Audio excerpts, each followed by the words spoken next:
என்று அமெரிக்காவால் கொள்கை சகோதரர்கள் அங்குள்ள பொறுப்பாளர்கள் வழியாக அனுப்பியிருக்கிற கேள்விகளுக்கு இந்த நேரலை மூலம் பதிலளித்து வருகிறோம். இன்றைய நேரலையில் முதலாவது கேள்வி கலிஃபோர்னியாவில் இருந்து அப்துல் லத்தீஃப் என்ப சகோதரர் கேட்குறார். இஷா தொழும்போது இரண்டாவது ரக்காத்தில் அத்தஹியாத்திற்கு உட்கார மறந்துவிட்டோம். மூன்றாவது ரக்காத் தொழும்போது ஞாபகம் வருகிறது. இப்போது மூன்றாவது ரக்காத்தில் உட்கார்ந்து அத்தஹியாத் ஓதிவிட்டு மீண்டும் கடைசி ரக்காத்தில் அத்தஹியாத்தில் உட்கார்ந்து தொழலாமா, அல்லது கடைசி ரக்காத்தில் மட்டும் உட்கார்ந்து அத்தஹியாத் ஓத முடியுமா, என்ன செய்வது அப்படின்னு கேட்குறார். அதாவது 4 ரக்காத் தொழுகையில் 2 ரக்காத்துக்கு ஒரு இருப்பு இருக்கிறது, 4வது ரக்காத்துக்கு ஒரு இருப்பு இருக்கிறது. ஒருத்தர் 2வது ரக்காத்தில் இருக்காமல் எந்திரிச்சிட்டார். அப்போ எந்திரிச்சவர் ரிவர்ஸில் அப்போ யாபம் வந்துருச்சுன்னா உட்காந்துடலாம். எந்திரிக்கும் போதே யாபம் வந்துருச்சுன்னு சொன்னால் அடுத்த செயலுக்கு போக முந்தி என்ன திருப்பி உட்காந்துடலாம். இவருக்கு 3வது ரக்காத்தில் எந்திரிச்ச ஒன்று தான் நம்ம 2வது ரக்காத்தில் உட்காரல என்கிற நினைவு வருது. இப்போ நினைவு வந்ததுனால அந்த ரக்காத்தில் போய் உட்காந்துடணுமா, அல்லது நான் என்ன செய்வது அப்படின்னு கேட்குறாரு. இந்த விஷயம் நபிகள் நாயகம் ஸல்லல்லாஹு அலைஹி வஸல்லம் அவர்களுக்கே நடந்த ஒரு விஷயம். இது குறித்து புகாரியில் 1224வது ஹதீஸில் வருகிறது. சல்லல்லனா ரசூலுல்லாஹி ஸல்லல்லாஹு அலைஹி வஸல்லம் ரக்காத்தைனி, ரசூல் ஸல்லல்லாஹு அலைஹி வஸல்லம் அவர்கள் எங்களுக்கு 2 ரக்காத் தொழுதார்கள். மின்பாதி செலவாத்தி, ஒரு தொழுகையில் ஏதோ ஒரு 4 ரக்காத் தொழுகையில் 2 ரக்காத்து தொழுதார்கள். தொழுது விட்டு சும்மா காம ஃபலம் எஜிலிஸ், உட்காராமல் எந்திரிச்சிட்டாங்க. 2வது ரக்காத்தில் உட்காரணும்ல, உட்காராமல் எழுந்து விட்டார்கள்.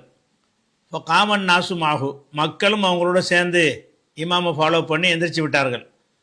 ஃபலம்மா கலா சலாத்தஹு, தொழுகையை முடித்த பிறகு ஓ நலர்னா தஸ்லீமஹு, அவர்கள் சலாம் கொடுப்பதை நாங்கள் எதிர்பார்த்திருந்த பொழுது கப்பர கபல தஸ்லீமி, சலாம் கொடுக்கறதுக்கு முன்னாடியே அல்லாஹ் அக்பர் என்று தக்பீர் சொல்லிவிட்டு சஜத சஜிதத்தைனி, 2 சஜிதாக்கள் செய்தார்கள். ஓஹோ ஜாலிசுன், உட்கார்ந்த மேனிக்கு நெஞ்சாங்க சஜிதா செய்தார்கள். சும்மா சல்லம, பிறகு சலாம் கொடுத்தார்கள். இதான் அப்போ 3வது ரக்காத்து எந்திரிச்சிருங்க என்று சொன்னால் அது முடிஞ்சு வச்சு அவ்வளோதான். நீங்கள் 4வது ரக்காத்தில் உட்கார்ந்தா போதும். ஆனால் ஒரு குறை நிகழ்ந்திருக்குல்ல, அந்த குறைக்கு பரிகாரமாக அத்தகையத்தெல்லாம் ஓதி முடிச்சுட்டு சலாம் கொடுக்கறதுக்கு நேரம் வரும்போது சலாம் கொடுக்காம அல்லாஹு அக்பர் என்று சொல்லி 2 சஜிதாக்கள் செய்து விட வேண்டும். இது புகாரில் 1224வது ஹதீஸ்லையும் இருக்கிறது. 1220 இது 4 ரக்காத்து தொழுகை லொஹருன்னு சொல்லி விவரமாக வருது. 1225 லொஹர் தொழுகை என்ற விவரமாக வருது. இதில் ஏதோ ஒரு தொழுகைன்னு வருகிறது. ஆனால் 2லையுமே ஒரே மாதிரி விஷயந்தான். 2வது ரக்காத்தில் அவங்க இருப்பு இருக்கவில்லை. அதுக்கு பதிலாக 4வது ரக்காத்தில் முடிஞ்ச உடனே சஜிதா சஹூ செய்தார்கள். நேரடியான ஆதாரம் இருக்கிறதுனால இது எந்த ஒரு கருத்து வேறுபாடு இதில் யாருக்கும் வர வாய்ப்பு கிடையாது. அடுத்த கேள்வி என்னென்னு கேட்டால், சம்ரீன் ஃபாத்திமாங்கிறவங்க இண்டியானாவிலேருந்து கேட்குறாங்க. ஒரு கிறிஸ்தவ சகோதரி என்னிடம் கேட்ட கேள்வி இது: பூமியில் ஒரு பிரதிநிதியை படைக்கப் போகிறேன் என்று இறைவன் கூறிய போது குழப்பம் விளைவிக்கும் மக்களையா படைக்கப் போகிறாய் என்று மலக்குகள் கேட்கிறார்கள். அதற்கு பதில் தரும் விதமாக சில பொருட்களை எடுத்துக்காட்டி இறைவன் மலக்குகளிடம் கேட்கிறான். அவர்களுக்கு தெரியவில்லை. ஆதம் நபி அவற்றின் பெயர்களையும் தன்மைகளையும் கூறினார். இதுதான் குர்ஆன் கூறும் சம்பவம். இதில் கேள்வி என்னவென்றால், இறைவன் கற்றுக் கொடுத்த காரணத்தினால் ஆதம் நபி சொல்லுகிறார்கள். மலக்குகளுக்கு கற்றுக் கொடுத்தால் அவர்களும் சொல்லியிருப்பார்கள். இதில் என்ன கருத்து அடங்கியிருக்கிறது, மேலும் மலக்குடைய கேள்விக்குரிய பதில் எங்கே என்று விளக்கவும்னு கேட்டிருக்கிறாங்க.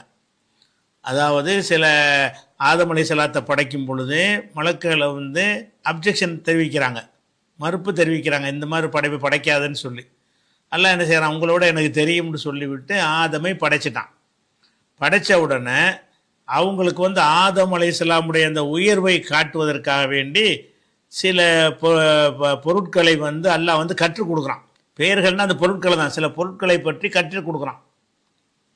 கற்றுக் கொடுத்துட்டு மலக்குகள்கிட்ட கேட்குறான். இதெல்லாம் என்னன்னு கேட்குறான், அவங்களுக்கு சொல்ல தெரியலை. ஆதம் அலைஹிஸ்ஸலாம் வந்து சொல்லிட்டாரு. இதில் வந்து ஆதம் அலைஹிஸ்ஸலாத்துக்கு என்ன மேன்மை இருக்க முடியும்? இதில் மலக்குகளுக்கு கற்றுக் கொடுக்கல, ஆதமுக்கு எல்லாம் கற்றுக் கொடுத்துட்டான். அப்போ மலக்கு கற்றுக் கொடுத்து அவரும் சொல்லியிருப்பார்ல. இதில் ஆதம் அலைஹிஸ்ஸலாமுடைய சிறப்பை காட்டுகிற ஒரு அம்சமாக இந்த வசனம் சொல்லப்பட்டாலும் அப்படி சிறப்பு காட்டலையே. ஆதமுக்கு கற்றுக் கொடுத்தா அவர் சொன்னார், கற்றுக் கொடுக்கல அவங்க சொல்லலை. அப்போ ஆதமுக்கு கற்றுக் கொடுத்த மாதிரியே மலக்கு கற்றுக் கொடுத்துருப்பானே. ஆனால் அப்போ மலக்குமார்களும் இதே பதிலை சொல்லியிருப்பாங்களே, ஆதம் அலைஹிஸ்ஸலாம் சொன்ன பதிலை சொல்லியிருப்பாங்க. அதுதான் அவருடைய கேள்வி. அப்போ இதில் என்ன சிறப்பு இருக்கிறது?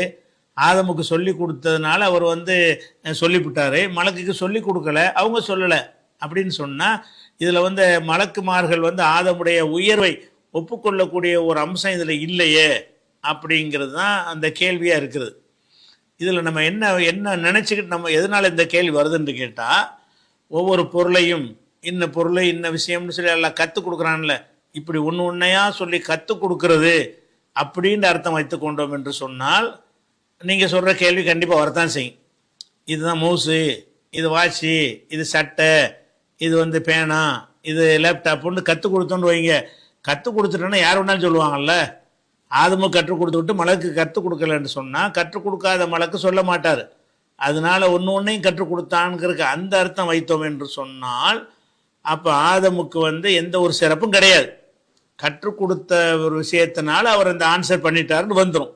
அப்போ நம்ம என்ன செய்யணும்னு கேட்டால், அந்த மாதிரி அர்த்தம் செய்வதா, அல்ல ஆதம் அலைஹிஸ்ஸலாத்துக்கு வந்து கற்றுக் கொடுத்தான் என்பதுக்கு வந்து அவருடைய அந்த மூளையில் ப்ரோக்ராம் பண்ணுவது. கற்றுக் கொடுத்தல் என்பது வந்து வாயினால் சொல்லி கொடுக்குறோம்ல, இது ரிமோட்டு, இது மவுஸ் உண்டு, அப்படி சொல்லி கொடுக்காம ஒரு பொருளை பார்த்த உடனே இது இன்ன பொருள் தான் என்று சிந்தித்து பார்த்து விளங்குவதற்கான மூளை வந்து மனுஷனுக்கு தான் இருக்கிறது, மலக்குக்கு இல்லை.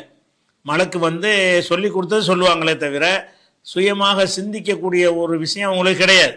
அப்போ அல்லாஹ் கற்றுக் கொடுத்தது வந்து ரெண்டு விதமாக கற்றுக் கொடுப்பான். அல்லாஹ் வந்து கற்றுக் கொடுத்தான் என்று சொன்னால் ஒவ்வொரு பொருளையும் சொல்லி இது இன்ன பொருள் இன்ன பர்பஸுக்குரியது, இது இன்ன பொருள் இது இன்ன பயன்பாட்டுக்குரியது என்று கற்றுக் கொடுக்கிறது ஒரு வகை.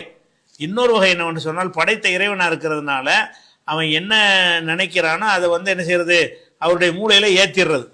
அப்போ மூளையில் ஏற்றிட்டோம்னு சொன்னால் மூளை என்ன செய்யும், சிந்தித்து இதை பார்த்தவுடனே இதில் என்னென்ன வேலையெல்லாம் இருக்குதுன்னு கண்டுபிடிச்சிடும். மூளை வந்து இந்த பொருளை காட்டணுன்னு இது என்ன பாண்டவுடனே இதில் என்னென்ன இருக்குங்கிற விஷயத்தையெல்லாம் அந்த மூளை வந்து கண்டுபிடிச்சி புரிந்து கொண்டு சொல்லக்கூடிய ஒரு விஷயம். அந்த மாதிரி கற்றுக் கொடுக்கறதுக்கும் கற்றுக் கொடுத்தல் என்று சொல்லலாம். அப்போ ஆதம் அலைஹிஸ்ஸலாத்துக்கு வந்து இந்த அர்த்தத்தில் கற்றுக் கொடுத்ததா தான் நம்ம சொல்ல முடியும். எந்த அர்த்தத்தில்? அவருடைய பிரெயினில் மூளையில் அந்த ப்ரோக்ராமை அல்ல அமைச்சிட்டான். அமைச்சதுனால அவங்களும் சொன்னாங்க. மலக்குகளுக்கு வந்து மூளை இல்லையே, மனிதனுக்கு இருக்கிற மாதிரியான மூளை கிடையாது. அவங்களுக்கு உள்ள மூளை என்னன்னு கேட்டால், வாங்க செவி வாங்க சொன்னதை கேட்டு திருப்பி சொல்லக்கூடியவர்கள் தான் அவங்க. ஆய்வு செஞ்சு சுயமாக சிந்தித்து பேசக்கூடிய தன்மையில் இல்லை. அப்போ ஆதமுக்கு மட்டும் அல்லாஹ் சொல்லி கொடுத்தான் என்பதற்கு வந்து நீங்கள் விளங்குற மாதிரி விளங்கினால் கண்டிப்பாக ஆதமுக்கு அதில் சிறப்பு வராது. அவருக்கு சொல்லி கொடுத்தா இவங்களுக்கு சொல்லி கொடுக்கல, சொல்லி கொடுத்த ஆள் பதில் சொல்லுவார், சொல்லி கொடுக்காத ஆளுக்கு பதில் சொல்ல முடியாது அப்படின்னு எடுத்துக்கிட்டீங்கன்னு சொன்னால் இதில் மலக்குகள் மட்டமாகவும் கிடையாது, ஆதமும் மேலே வரமாட்டார். அதே நேரத்தில் சொல்லி கொடுத்தல் என்பது நீங்கள் நானும் சொல்லிக் கொடுக்குற மாதிரி எல்லாம் சொல்லிக் கொடுப்பான். நபிமார்களுக்கு வஹி மூலமாக உள்ளத்துல எல்லாம் ஒரு கருத்தை விதைக்கிறானா இல்லையா? விதைச்சோன்னு நபிகள் பேசுகிறாங்க, அது அல்லாட்டிருந்து வந்த செய்தின்னு நினைக்கிறோமா இல்லையா? அப்போ அல்லாஹ் படைத்தவன் என்ற வகையினால ஆதமுக்கு மட்டும்தான் அதை ரிசீவ் பண்ணக்கூடிய ஒரு மூளை இருக்கிறது. அந்த ரிசீவ் பண்ணக்கூடிய மூளையில் ப்ரோக்ராம் அமைச்சிடுறது. ப்ரோக்ராம் அமைச்சிட்டோம்னு சொன்னால் அந்த ப்ரோக்ராமை வச்சு காட்டுறதெல்லாம் சொல்லிடுவார். டக்கு டக்கு டக்குன்னு என்ன செய்வார், அவர் சொல்லிடுவார். இந்த ப்ரோக்ராமை மலக்குகளுக்கு முடியுமாண்ட மலக்குகளுக்கு கிடையாது. மலக்குகளுக்கு வந்து கேட்டதை சொல்லக்கூடிய ஒரு தன்மை இருக்கே தவிர சிந்தித்து விளங்கக்கூடிய தன்மை அவங்களுக்கு கிடையாது. ப்ரோக்ராம் வைக்க முடியாது. அப்படி வச்சு பார்க்கும் பொழுது இவர் ஆதம் அலைஹிஸ்ஸலாத்தை அல்லாஹ் படைச்சிட்டு மூளையில் என்னமோ செஞ்சு விட்டான், நம்மளுக்கு ஒன்றும் செய்யலை, அவர் டக்கு டக்குன்னு எல்லாத்தையும் சொல்கிறாரு, நமக்கு சொல்ல முடியலை. அப்படிங்கும்போது தான் அவங்க உயர்வை ஒத்துக்குருவாங்க. உட்காந்து அழிப்பு பேண்டு சொல்லி கொடுத்து பாடம் நடத்தி விட்டு அப்புறமேல அவரை சொல்ல வச்சாருன்னா இது எங்களுக்கு சொன்னால் நாங்களும் சொல்லியிருப்போமேன்ட்டு சொல்லிடுவாங்க. உங்கள் கேள்வியில் என்ன விளங்குதுன்னு கேட்டால், அல்லாஹ் கற்றுக் கொடுத்தது என்பதற்குரிய அர்த்தம் என்ன என்று சொன்னால் ஒவ்வொரு பொருளையா ஒரு மாணவனுக்கு சொல்கிற மாதிரி சொல்லி கொடுத்தான் என்று அர்த்தம் கிடையாது. மூளையில் சில புரோகிராம்களை அமைத்து ஒரு பொருளை பார்த்த உடனே அது என்ன, எதுக்கு உதவும் என்பதையெல்லாம் அது கிரகித்து விளங்குறது. கிரகித்து விளங்கக்கூடிய ஒரு அறிவு அவருக்கு இருக்கிறது. அந்த அறிவை காட்டுறதுக்கு தான் அந்த பரீட்சை எல்லாம் வைக்கிறான். உங்களை விட அவருக்கு அறிவு கூடன்னு காட்டுவதற்கு தான் அதை வைக்கிறான். அப்படி வைப்பதாக இருந்தால் மலக்குகளுக்கு இல்லாமல் மனுஷனுக்கு இருக்கிற ஒரு விஷயம் என்னன்னு கேட்டால் சுயமாக சிந்தித்து விளங்கக்கூடிய ஒரு தன்மை தான். அந்த தன்மையை உள்ளே வச்சதுனால தான் அதில் கற்றுக் கொடுக்கணும். கற்றுக் கொடுத்தான் என்று சொன்னால் அந்த நம்ம கம்ப்யூட்டர்லாம் ஒரு ப்ரோக்ராம் ஒரு சாஃப்ட்வேரை போட்டு விட்டா அதில் உள்ள செய்திலாம் தனியாக வந்துடுதுல, அந்த மாதிரி ஒரு கம்ப்யூட்டரில் நம்ம சாஃப்ட்வேர் போடுற மாதிரி என்ன செய்யும்னு கேட்டால் அவருக்கு ஒரு சாஃப்ட்வேரெல்லாம் போட்டு விட்டான். அந்த சாஃப்ட்வேர் மூலமாக அவர் அறியும் பொழுது மலக்குமார்களுக்கு அந்த சாஃப்ட்வேர் இல்லை, சாஃப்ட்வேரை வாங்கக்கூடிய அந்த ரிசீவர் அவங்களுக்கு இல்லை. அப்படிங்கிற அர்த்தம் தான் அது கொடுக்க முடியும். அதனால தான் மலக்கள் என்ன செஞ்சாங்கன்னு கேட்டால் இந்த பதிலில் திருப்தி அடைஞ்சாங்களா இல்லையா? மலக்குமார்கள் இந்த சம்பவம் நடந்த உடனே, இறைவா நீ கற்றுக் கொடுத்தாதான் எங்களுக்கு தெரியும், அவர் கற்றுக் கொடுக்காம சொல்லுவார், அதான் அர்த்தம். யாரெல்லாம் எங்களுக்கு தெரியலை, ஏன் தெரியலைன்னு கேட்டால் லா இல்மலனா இல்லாமல் அல்லம் தனா, நீ எங்களுக்கு கற்றுத்தந்ததை தவிர வேற எந்த அறிவும் எங்களுக்கு கிடையாது. அப்படின்னா என்ன அர்த்தம்? அவருக்கு கற்றுத்தராத அறிவு இருக்குது, எங்களுக்கு கற்றுத்தந்தது மட்டும்தான் தெரியும். அவருக்கு கற்றுத்தர எங்களுக்கு ஒன்று ஒன்றா சொல்லி கற்றுத்தர்ற முறை இருக்குல்ல, அப்படி கற்றுத்தராதவைகளையும் அவராக சிந்தித்து விளங்கக்கூடிய ஒரு அறிவும் அவருக்கு இருக்கிறது அப்படின்ட்டு தானே மலக்கு ஒத்துக்கிறாங்க. மலக்கள் சொன்ன பதில் என்ன விளங்குதுன்னு கேட்டால் ஆதம் அலைஹிஸ்ஸலாத்துக்கு ஒவ்வொரு பொருளையா சொல்லி கொடுத்தான் என்கிற அடிப்படையில் கற்றுக் கொடுக்கவில்லை. அவருடைய மூளையில் அந்த புரோகிராம் அமைத்தான் என்ற வகையில் அதுவும் அல்லாஹ் கற்றுக் கொடுக்கறது தானே, அந்த மாதிரி கற்றுக் கொடுத்தான் என்று என்ன செய்யலாம், விளங்கி கொண்டோம்னு சொன்னால் ஒரு குழப்பம் வராது. என்ன அவங்க அழகாக சொல்கிறாங்க, லா இல்மலனா இல்லாமல் அல்லம் தனா இன்னக்க அந்தல் அலீமுல் ஹக்கீம், நீ எங்களுக்கு கற்றுத்தந்ததை தவிர வேறு அறிவு கிடையாது, நீ நுணுக்கமானவன் அவங்க ஒத்துக்கிறாங்க. அப்போ ஆதமுடைய சிறப்பை ஒத்துக்கொண்டதுலேருந்து என்ன விளங்குதுன்னு கேட்டால் இவங்களுக்கு கற்றுக் கொடுத்த ஒன்று ஒன்றா சொல்லி அல்லாஹ் கற்றுக் கொடுத்தான்ங்கிற நடக்கவே இல்லை. அது நடந்திருந்தால் அது ஒத்துக்கிற மாட்டாங்க, எங்களும் கற்றுக் கொடு நாங்களும் சொல்கிறோன்னு இருப்பாங்க. அதனால அப்படி புரிஞ்சுக்கிட்டால் குழப்பம் வராது. அடுத்து அப்துல் ரஹ்மான் இக்பால் சிக்காகோலேருந்து அப்துல் ரஹ்மான்கிறவர் கேட்குறாரு. என்ன கேட்குறாருன்னா, குர்ஆன் நபி ஸல்லல்லாஹு அலைஹி வஸல்லம் அவரிடம் இறங்கியது கால வரிசைப்படி இக்ரா என்பது முதலில் வந்தது, ஃபாத்திஹா அல்ல. தற்போதைய குர்ஆன் நபி ஸல்லல்லாஹு அலைஹி வஸல்லம் இறப்புக்கு பின் துவக்கப்பட்டது. அதனால் தொழுகையில் குர்ஆனை ஓதும்போது வசனங்களின் வரிசையை மாற்றிக்கொள்ளலாமா? நபி ஸல்லல்லாஹு அலைஹி வஸல்லம் அவர்கள் இறப்பிற்கு பிறகு ஹலீபாக்கள் குர்ஆனை தொகுத்ததன் முக்கியத்துவம் என்ன அப்படின்னு கேட்குறார். அதை குர்ஆனை பொறுத்த வரைக்கும் அது இறங்குனது எப்படி இறங்குதுன்னு கேட்டால் ஒளி வடிவமாக, அதாவது சத்தத்தின் வடிவமாகத்தான் இறங்கியதை தவிர வரி வடிவமாக இறங்கலை, பேப்பரில் எழுதி கொண்டாந்து கொடுக்கல. ஜிப்ரீல் அவர்கள் அந்த குர்ஆனை கொண்டாந்து எப்படி கொடுக்கல, ஓதித்தான் காட்டினாரே தவிர இந்த இருக்கு இன்னைக்கு இந்த பேப்பரை வச்சுக்க, நாளைக்கு இந்த பக்ரா சூரா, இந்த இருக்கு ஆல இம்ரான் சூரான்னு சொல்லி எழுதி கொண்டு கொடுக்கவில்லை. எழுதி கொண்டு கொடுத்தாலும் ரசூலுல்லாஹ்வுக்கு படிக்க தெரியாது. அப்போ ரசூலுல்லாஹ்வுக்கு எப்படி அந்த வஹி வருகிறது? ஓதுதல் வழியாகத்தான் வருகிறது. வந்தவுடனே ரசூலுல்லாஹ் என்ன செய்கிறாங்கன்னு கேட்டால் இந்த எப்படி துவக்கப்பட்டுச்சு இந்த வரலாறை நம்ம குர்ஆன் தமிழாக்கத்துறை முன்னுரையில் விரிவாக விளக்கியிருக்கிறோம். அதில் பார்த்து கூடுதல் வரதை தெரிஞ்சுக்கிறங்க சுருக்கமான முறையில். அப்போ குர்ஆன் ஒவ்வொரு வசனமாக ரசூலுல்லாஹ்வுக்கு வந்த உடனே குர்ஆனை என்ன செய்வாங்கன்னா எழுத தெரிந்தவர்களை அழைத்து உடனே எழுத சொல்லிடுவாங்க. பல பேர் எழுத தெரிந்தவர்கள் இருந்தார்கள். அந்த எழுத தெரிந்தவர்கள்ட்ட நான் கூப்பிட்டு இதை எழுதிக்கிறங்க அப்படின்னு ரசூல் ஸல்லல்லாஹு அலைஹி வஸல்லம் அவர்கள் எழுத்துமானமாக ஆக்குனது ரெண்டாவது. வந்தது எழுத்தாக வரல, குர்ஆன் வந்தது எழுத்தாக வரல. ஆனால் வந்த உடனே அல்லாஹ்வுடைய ரசூலுடைய மேற்பார்வையிலேயே எழுத்து ஆக்கப்பட்டுருச்சு. அதாவது ரசூல்லா காலத்துக்கு பிந்தி தான் எழுத்து வடிவம் வரல, ரசூல்லா காலத்தில் எழுத்தாக்கிட்டாங்க. ரசூல்லாவுடைய கண்காணிப்பில் அவங்களுடைய ஆலோசனையின்படி அவங்களுடைய வாழ்ந்த காலத்திலேயே அவங்களுடைய அறிவுரை பிரகாரமே எழுதப்பட்டு விட்டது. அப்படி எழுதுனதை எப்படின்னு கேட்டால் ஒரு சூறான்னு வைங்களேன், ஒரு சூறாவில் ஒரு வசனம் இறங்குனுச்சுன்னு சொன்னால் இந்த வசனத்தை இந்த வசனத்துக்கு பின்னாடி வச்சுக்கிறங்க, இந்த வசனத்தை இந்த வசனத்துக்கு முன்னாடி வச்சுக்கிறங்க அப்படின்னு சொல்லி ரசூல் ஸல்லல்லாஹு அலைஹி வஸல்லம். ஏன்னா சின்ன சூறாவாக இருந்தால் பிரச்சனை வராது, 3 ஆயத்து இறங்கிட்டு போயிடும், ஒரே இதை எழுதிடுவாங்க. பக்கரா, ஆல இம்ரான், நிசா மாதிரியான பெரிய சூறாக்களாக இருந்துச்சுன்னு சொன்னால் அது ஒரே டைமில் இறங்கலை. 286 வசனங்களும் ஒரே நேரத்தில் இறங்கலை. பக்கராவில் 10 வசனம், 5 வசனம், 15 வசனம், 25 வசனம் அப்படி தான் இறங்குகிறது. இறங்கும் பொழுது இஷ்டத்துக்கு வச்சுக்கிறதா ஒரு ஆர்டரில் வைக்கிறதான்னு கேட்டால் அந்த ஆர்டர் ரசூலுல்லாஹ் சொல்லுவாங்க.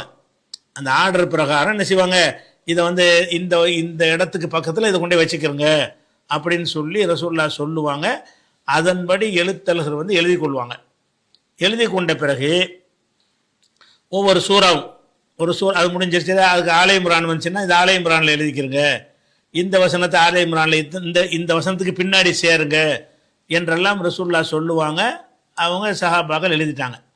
ஆனால் எழுதின பிறகு அது எப்படி ரசூலுல்லாஹ் காலத்தில் இருந்துச்சின்னு சொன்னால், ஒவ்வொரு சூறாவும் தனித்தனி பண்டலுங்கிற அளவுக்கு, உதாரணமாக பக்ரா சூறான்னா பக்ரா சூறா அது ஒரு கட்டு, ஆலை இம்ரான்னா ஆலை இம்ரான்லாம் சேர்ந்து ஒரு கட்டு, அந்த மாதிரி ஒரு கட்டு கட்டாக போடுற மாதிரி அப்படி ஒரு அமைப்பில் தான் ரசூல் ஸல்லல்லாஹு அலைஹி வஸல்லம் காலத்தில் அந்த சூறாக்கள்லாம் எழுதப்பட்டுச்சு. இது 1வது சூறா இது 2வது சூறான்னு எழுதப்படலை. அது புக்கு மாதிரி பைண்டிங்கில் கொண்டு வந்தால் தான் ஃபஸ்ட்டு செகண்டுங்கிற பேச்சு வரும். 114 சூறாவையும் தனித்தனி கட்டுகளாக எழுதி ஒரு அட்டைப்பெட்டில் போட்டு வச்சிங்கன்னு சொன்னால் எது அதில் முதலாவது சொல்ல முடியாது, எதை 2வது சொல்ல முடியாது. எல்லாம் அதில் இருக்குது. 114 உள்ளே கிடக்குது, அவ்வளோதான். அந்த 114மே அல்லாஹ்ட்டேருந்து வந்த வேதம் என்ற அளவுக்கு தான் ரசூலுல்லாஹ் என்ன செஞ்சாங்கன்னு கேட்டால் அதை செஞ்சுட்டு போயிட்டாங்க. இது செஞ்சதுக்கு பிறகு அபூபக்கருடைய ஆட்சி வருது. அபூபக்கருடைய ஆட்சி வரும்போது அவங்கள்ட்ட என்ன செய்கிறாங்கன்னா, ஒரு யமாம் ஆண்டு ஒரு யுத்தம் நடக்கிறது. அதில் நிறைய குரானை மரணம் செய்த பேர்லாம் மரணிச்சிடுறாங்க. அப்போ உமர் ரலியல்லாஹு அன்ஹு வந்து என்ன செய்கிறாங்க, ரசூலுல்லாஹ் அபூபக்கர்கிட்ட பேசுகிறாங்க. ரசூலுல்லாஹ்வுடைய காலத்தில் குரான் வந்து எழுதியது வச்சுட்டு போயிட்டாங்க. எழுதியது வைக்கப்பட்டாலும் கூட அதில் வந்து என்ன இருக்கும்னு கேட்டால் சில விடுதல் இருக்கிறதுக்கு வாய்ப்பு இருக்கிறது. நீங்கள் இருக்கும்போதே சரி பண்ணியிருக்க, நிறைய ஹாஃபில்கள்லாம் இறந்து போயிட்டாங்க, குரானை பாதுகாக்கணும் அப்படின்னு சொல்லி அவர் அபூபக்கருக்கு ஒரு ஆலோசனை சொல்கிறார். அவர் எதனால என்னத்தினால அது சொல்கிறாருன்னு கேட்டால், இப்போ குரானை எழுதுனாங்கல்ல எழுத்தர்கள் வந்து ஒரு 3 வசனம் வருதுன்னு வைங்களேன், அதை எழுத சொல்லி ரசூலுல்லாஹ் கூப்பிட விடுவாங்க. ஒரு உதாரணத்துக்கு ஒரு 10 பேர் எழுத்தாளர்னு வச்சுக்கிறங்க.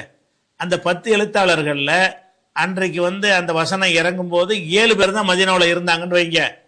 அந்த 7 பேரையும் கூப்பிட்டு எழுத சொல்லிடுவாங்க. மதீனாவில் இல்லாமல் இருந்தாங்கல்ல அந்த 3 பேர், அவங்க அந்த வசனத்தை எழுதியிருக்க மாட்டாங்க. அடுத்து வேற ஒரு வசனம் வரும், வேற ஒரு 10 வசனம், அதை எழுதுறதுக்கு ரசூலுல்லாஹ் கூப்பிட விடுவாங்க. அப்போ அன்னைக்கு அவைலபிளாக இருந்த ஒரு 5 பேர் வருவாங்க. 5 பேர் இந்த 10 வசனம் எழுதிக்கிடுவாங்க. மீதி 5 பேருக்கு அந்த 10 வசனம் இருக்காது. அப்போ ஒவ்வொருவரும் எழுதி வைத்த ஏடுகளில் வந்து முழுசாக இருக்காது, பக்கராண்டு எல்லாத்தையுமே இருக்காது. இவர் பக்கராண்டு எழுதி வச்சதில் வந்து சில வசனங்கள் குறைவாக இருக்கும், அவர் பக்கராண்டு எழுதி வச்சதில் வேறு சில வசனங்கள் குறைவாக இருக்கும், அவர் பக்கராண்டு எழுதி வச்சதில் வேறு சில வசனங்கள் குறைவாக இருக்கும். இதை வந்து நம்ம சரி பண்ணாமல் போனோம்னு சொன்னால் ஒவ்வொருத்தரும் தன்னிடத்தில் உள்ளது தான் முழு குரான்னு சொல்ல ஆரம்பித்துருவார். நம்மள்கிட்ட உள்ள இதான் குரான்னு சொல்லுவார். அப்போ என்ன செய்யும்னா, ஒவ்வொருத்தருடைய ஏட்டிலையும் சில வசனங்கள் விடுபட்டிருக்க வாய்ப்பு இருக்கிறது. எப்போ பார்த்தாலும் மதீனாவில் இருந்து ஒரு வசனத்தை கூட விடாமல் எழுதினவர்னு யாருமே இருக்கலை. வகி வரும்போது எழுத வேண்டாம், முழு சம்பளம் கொடுத்து ஆஃபீஸ் போட்டா வச்சுருந்தாங்க. சொன்ன ஒரு குறிப்பிட்ட டயத்திலே வகி வரும், எப்போ வேண்டாலும் வரும். வகி வந்தவொடனே எழுத்தர்களை கூப்பிடு பார்ப்பாங்க. யார் இருந்தாங்களோ அவங்க தான் வருவாங்க. இருந்த எழுத்தர்கள் வந்து எழுதுனாங்கன்னு சொன்னால் எல்லாத்தையும் தொகுத்து வச்சா முழு குரான் கிடைச்சிடும். ஒவ்வொருத்தரும் எழுதி வச்சு தனித்தனியாக எடுத்து வச்சிங்கன்னு சொன்னால் முழு குரான் கிடைக்காது. என்கிட்ட உள்ள பக்கரா அது வந்து 286 வசனத்துக்கு பதிலாக 260 நிற்கி. உங்கள்கிட்ட உள்ள பக்கரா 250 இருக்கு. உங்கள்கிட்ட இன்னொருத்தர் உள்ள பக்கரா 230 இருக்கு. இன்னொருத்தரைய பக்கரா ஒரு நீண்ட நாள் ஒரு வாரத்துக்கு வெளியே போயிட்டான்னு வைங்க, அவர்கிட்ட பக்கராவோட 150 வசனம் தான் இருக்கும். இப்படி ஒவ்வொருத்தரும் எழுதி வைத்திருக்கிறார்கள். அந்த எழுதுனதை அவரவர் கையில் வைத்து கொண்டார். அதையும் பார்க்கணும். ரசூலுல்லாஹ் பொது பிரதியாக வைத்து கொண்டு இருக்கவில்லை, அவரவர் தனியாக எழுதி வைத்து கொண்டார்கள். அப்படி இருக்கும்போது என்ன ஆகும்னு கேட்டால், ஒவ்வொருத்தட்ட உள்ள குரானுடைய வசன எண்கள் இன்னொருத்தருடைய வசன எண்களோட முரண்படும், கூடுதலாக இருக்கும், குறைவாக இருக்கும். அப்படி வரும் பொழுது அப்போ இது பிற்காலத்தில் குழப்பம் வருமா வராதா? அப்போ என்ன செய்கிறாங்கன்னா, உமர் வந்து இதை எடுத்து சொன்னோன்னு அபூபக்கர் ஒத்துக்கிட்டு என்ன செய்கிறாங்கன்னு கேட்டால், அதாவது யார் யாரெல்லாம் அந்த வசனங்களை எழுதாமல் விட்டுருக்கிறாங்களோ அதெல்லாம் விடுபட்டதையெல்லாம் அதில் சேர்க்கணும் என்பதற்காக என்ன செய்கிறாங்கன்னு கேட்டால், அவரை தூக்குற வேலையை ஸெய்த் இப்னு சாபித்துங்கிறவர்கிட்ட கொடுக்குறாங்க. அவர் என்ன செய்கிறாருன்னு கேட்டால், ஒவ்வொரு எழுத்தரையாக கூப்பிடுறாரு. இங்கே வாங்க 10 பேர் வாங்க, நீங்கள் பக்கரா வாசிங்க. அவர் வாசிக்கிட்டே வருவார். 9 பேரும் கேட்டுட்டு, உதாரணத்துக்கு புரிகிறதுக்காக சொல்கிறேன், 10 பேரை உட்கார வச்சு பக்ரா சூரா வாசிப்பாங்க. வாசிக்கும் பொழுது வாசிக்கிட்டே வரும்போது ஒருத்தர் என்ன செய்வார், என்கிட்ட இல்லைம்பாரு. அப்போ மற்றவங்கள்ட்டலாம் இருக்குது, அப்போ நீ வராமல் இருந்திருப்ப, நீ எழுதிக்க, நீ விட்டுருக்கிற, நீ எழுதிக்க, அப்படி வாசிட்டே வருவாங்க. இன்னும் 5 வசனம் வரும்போது இது நம்மள்ட்ட இல்லையே, என்னுடைய ஏட்டில் இல்லையேம்பாரு. உன்னுடைய ஏட்டில் இல்லைன்னு ரசூல்லா சொல்லித்தானே நாங்களாம் எழுதியிருக்கிறோம், நீ அன்னைக்கு இல்லாமல் இருந்திருப்ப, நீ எழுதிக்க, விடுபட்டது நீ எழுதிக்க இப்படின்னு சொல்லி மொத்தமாக 10 பேரையும் வைத்து, 10 பேர்ன்றது உதாரணத்துக்கு தான், கொஞ்சம் கூடுதலான ஆளுக்கு தான் இருந்தாங்க, துல்லியமான நம்பர் இல்லை, அதிகமான பேர் இருந்தாங்க. அவங்களையெல்லாம் வைத்து அந்த குரானை ரீடு பண்ணும்போது, வாசிக்கும் பொழுது யார் யார்கிட்ட என்னென்ன விட்டுருக்குது என்பது தெரிய வந்துடும். மற்றவங்க எழுதி வச்சுக்கிறதுனால அதை அதை அதை பார்த்து இவர் எழுத ஆரம்பிச்சிருவார். அப்போ எல்லாம் விடுபட்டு யாருக்குமே விடுபடாமல் போயிடும். இப்படி வந்த பிறகு இதுதான் பக்கரா, ஓகேயா, எல்லாரும் பார்த்துட்டீங்களா? அதுக்கடுத்து என்ன செய்வார்னு கேட்டால், ஸெய்த் இப்னு சாபித் குரானை மனப்பாடம் செய்கிறவங்களெல்லாம் கூப்பிடுவார். மனப்பாடம் செய்கிறவங்களை ஓத சொல்லுவார். இந்த பேப்பரை வச்சுக்கிடுவார். அவங்க ஓதுவதும் இதில் உள்ளதும் கரெக்டாக இருக்கும். மரணம் செய்தவர்களுடைய மரணமும் ஏட்டில் எழுதப்பட்டதும் ஒரே மாதிரியாக இருக்கும். அது ஃபினிஷ் ஆன உடனே இதுதான் பக்ரா சூரா, அப்போ பக்ரா சூரான்னு சொல்லி சூறாவை முடிச்சிருவார். அதுக்கப்புறம் ஆல இம்ரான் எடுப்பார். இந்த ஆல இம்ரானை நிறைய எழுதி வச்சிருப்பாங்கல்ல, எல்லாருடைய ஏட்டை எடுத்து பார்த்தீங்கன்னு சொன்னால் ஒவ்வொருத்தருடைய ஆல இம்ரான்லையும் 10 வசனம் 5 வசனம் கம்மியாக இருக்கும். எதனால் கம்மியாக இருக்கும்னு கேட்டால், அந்த வசனத்தை சொல்லும்போது ஊரில் இருந்திருக்க மாட்டார், மிஸ் பண்ணியிருப்பார். அப்போ அதையெல்லாம் போய் சரி பண்ணிட்டு என்ன செய்கிறாங்க, ஹாஃபில்களையும் வச்சு ஓத சொல்லி பார்த்துட்டு கரெக்டாக இருக்குது, ஆல இம்ரான் ஓகே, நிசா ஓகே அப்படின்னு சொல்லி இருக்கும் பொழுது, அந்த வஹியை எழுதக்கூடிய காலத்தில் யாராவது எழுதாமல் விட்டிருந்தார்களே ஆனால் அந்த விடுபட்டவர்களுடைய பிழைகளை சரி செய்து எல்லாருடைய பிரதியும் ஒரே மாதிரிங்கிற அளவுக்கு ஆக்கி ஒரு பிரதியை அவர் தொகுக்கிறார். தொகுத்து இதுதான் இந்த 114 இவ்வளவுதான், இதான் குரானு அப்படின்னு அவர் தொகுத்துட்டார். அதுக்கு பிறகு என்கிட்ட உள்ளது ஓன்ட்ட உள்ள யாராவது பேசுனீங்கன்னா கதையை வேற, எல்லாத்தையும் வச்சு செக் பண்ணி நம்ம சரி பண்ணிட்டோம், இதுல உள்ளதுதான் குரான் அப்படிங்கிற நிலையில அபூபக்கர் குரானுடைய ஒவ்வொரு சூறாக்களையும் ஃபினிஷ் பண்ணது அபூபக்கர் தான். ஒவ்வொரு சூறாவும் ஃபினிஷ் பண்ணாமல் இருந்துச்சு. ஏன்னா பலர் எழுதுனதுனால ஒவ்வொருடைய ஏட்லையும் ஏதாச்சும் ஒரு குறைபாடு இருந்துச்சு. அந்த குறைபாடுகளை சரி செஞ்சு ஒவ்வொரு சூறாவையும் அதை ஃபினிஷ் பண்ணுறதுன்னு சொல்லுவாங்கல்ல, முழுமைப்படுத்துறது, அந்த ஒரு வேலையை செஞ்சார். குரானில் எதையும் கூட்டல, ஒரு குறைக்கல. ரசூல்லா செய்யாத ஒரு வேலையை அவர் செய்யவும் இல்லை. இதை குரானை அப்படி செஞ்சிட்டாரா, அபூபக்கர் போயிட்டாங்க. அதுக்கப்புறம் என்ன ஆகுதுன்னு கேட்டால், உஸ்மானுடைய ஆட்சி வருது. உஸ்மானுடைய ஆட்சியிலையும் இதே மாதிரி சில போர்க்களங்களில் நிறைய பேர் கொல்லப்பட்டவுடனே ஹுதைஃபாங்கிற ஒரு சஹாபி என்ன செய்வார், உஸ்மான்கிட்ட சொல்லுவார், உலகம் எல்லாம் இஸ்லாம் பரவிக்கிட்டு போகுது, பெரிய பெரிய சாம்ராஜ்யங்களுக்கெல்லாம் இஸ்லாம் போயிடுச்சு, எல்லா பக்கத்துக்கும் போகும் பொழுது குர்ஆன் என்பதும் எல்லாருக்கும் கிடைக்கணும், அப்போ தான் குர்ஆன் விஷயமாக ஆளாளுக்கு ஒன்று சொல்ல மாட்டாங்க என்ற காரணத்தினால நீங்கள் என்ன செய்யுங்கன்றா, குர்ஆனை பல பிரதிகளாக எடுத்து நீங்கள் எல்லா பகுதிக்கும் அனுப்பி வைங்க. குர்ஆனை நகல் எடுத்து எல்லாத்துக்கும் அனுப்பிட்டோம்னு சொன்னால் அந்தந்த பகுதியில் உள்ளவங்க இதை மூலப்பிரதியாக வைத்து கொண்டு அவங்கள்ட்ட ஏதாவது மிஸ்டேக் இருந்தால் இதை பார்த்து திருத்திக் கொள்வார்கள் அப்படின்னு அவர் ஒரு யோசனை சொல்கிறார். அதை ஏற்றுக்கொண்டு உஸ்மான் என்ன செய்கிறாங்கன்னு கேட்டால் 2 வேலை செய்கிறாங்க. ஒன்று ஜெராக்ஸ் எடுக்கிற மாதிரி பிரதி எடுக்கிறாங்க.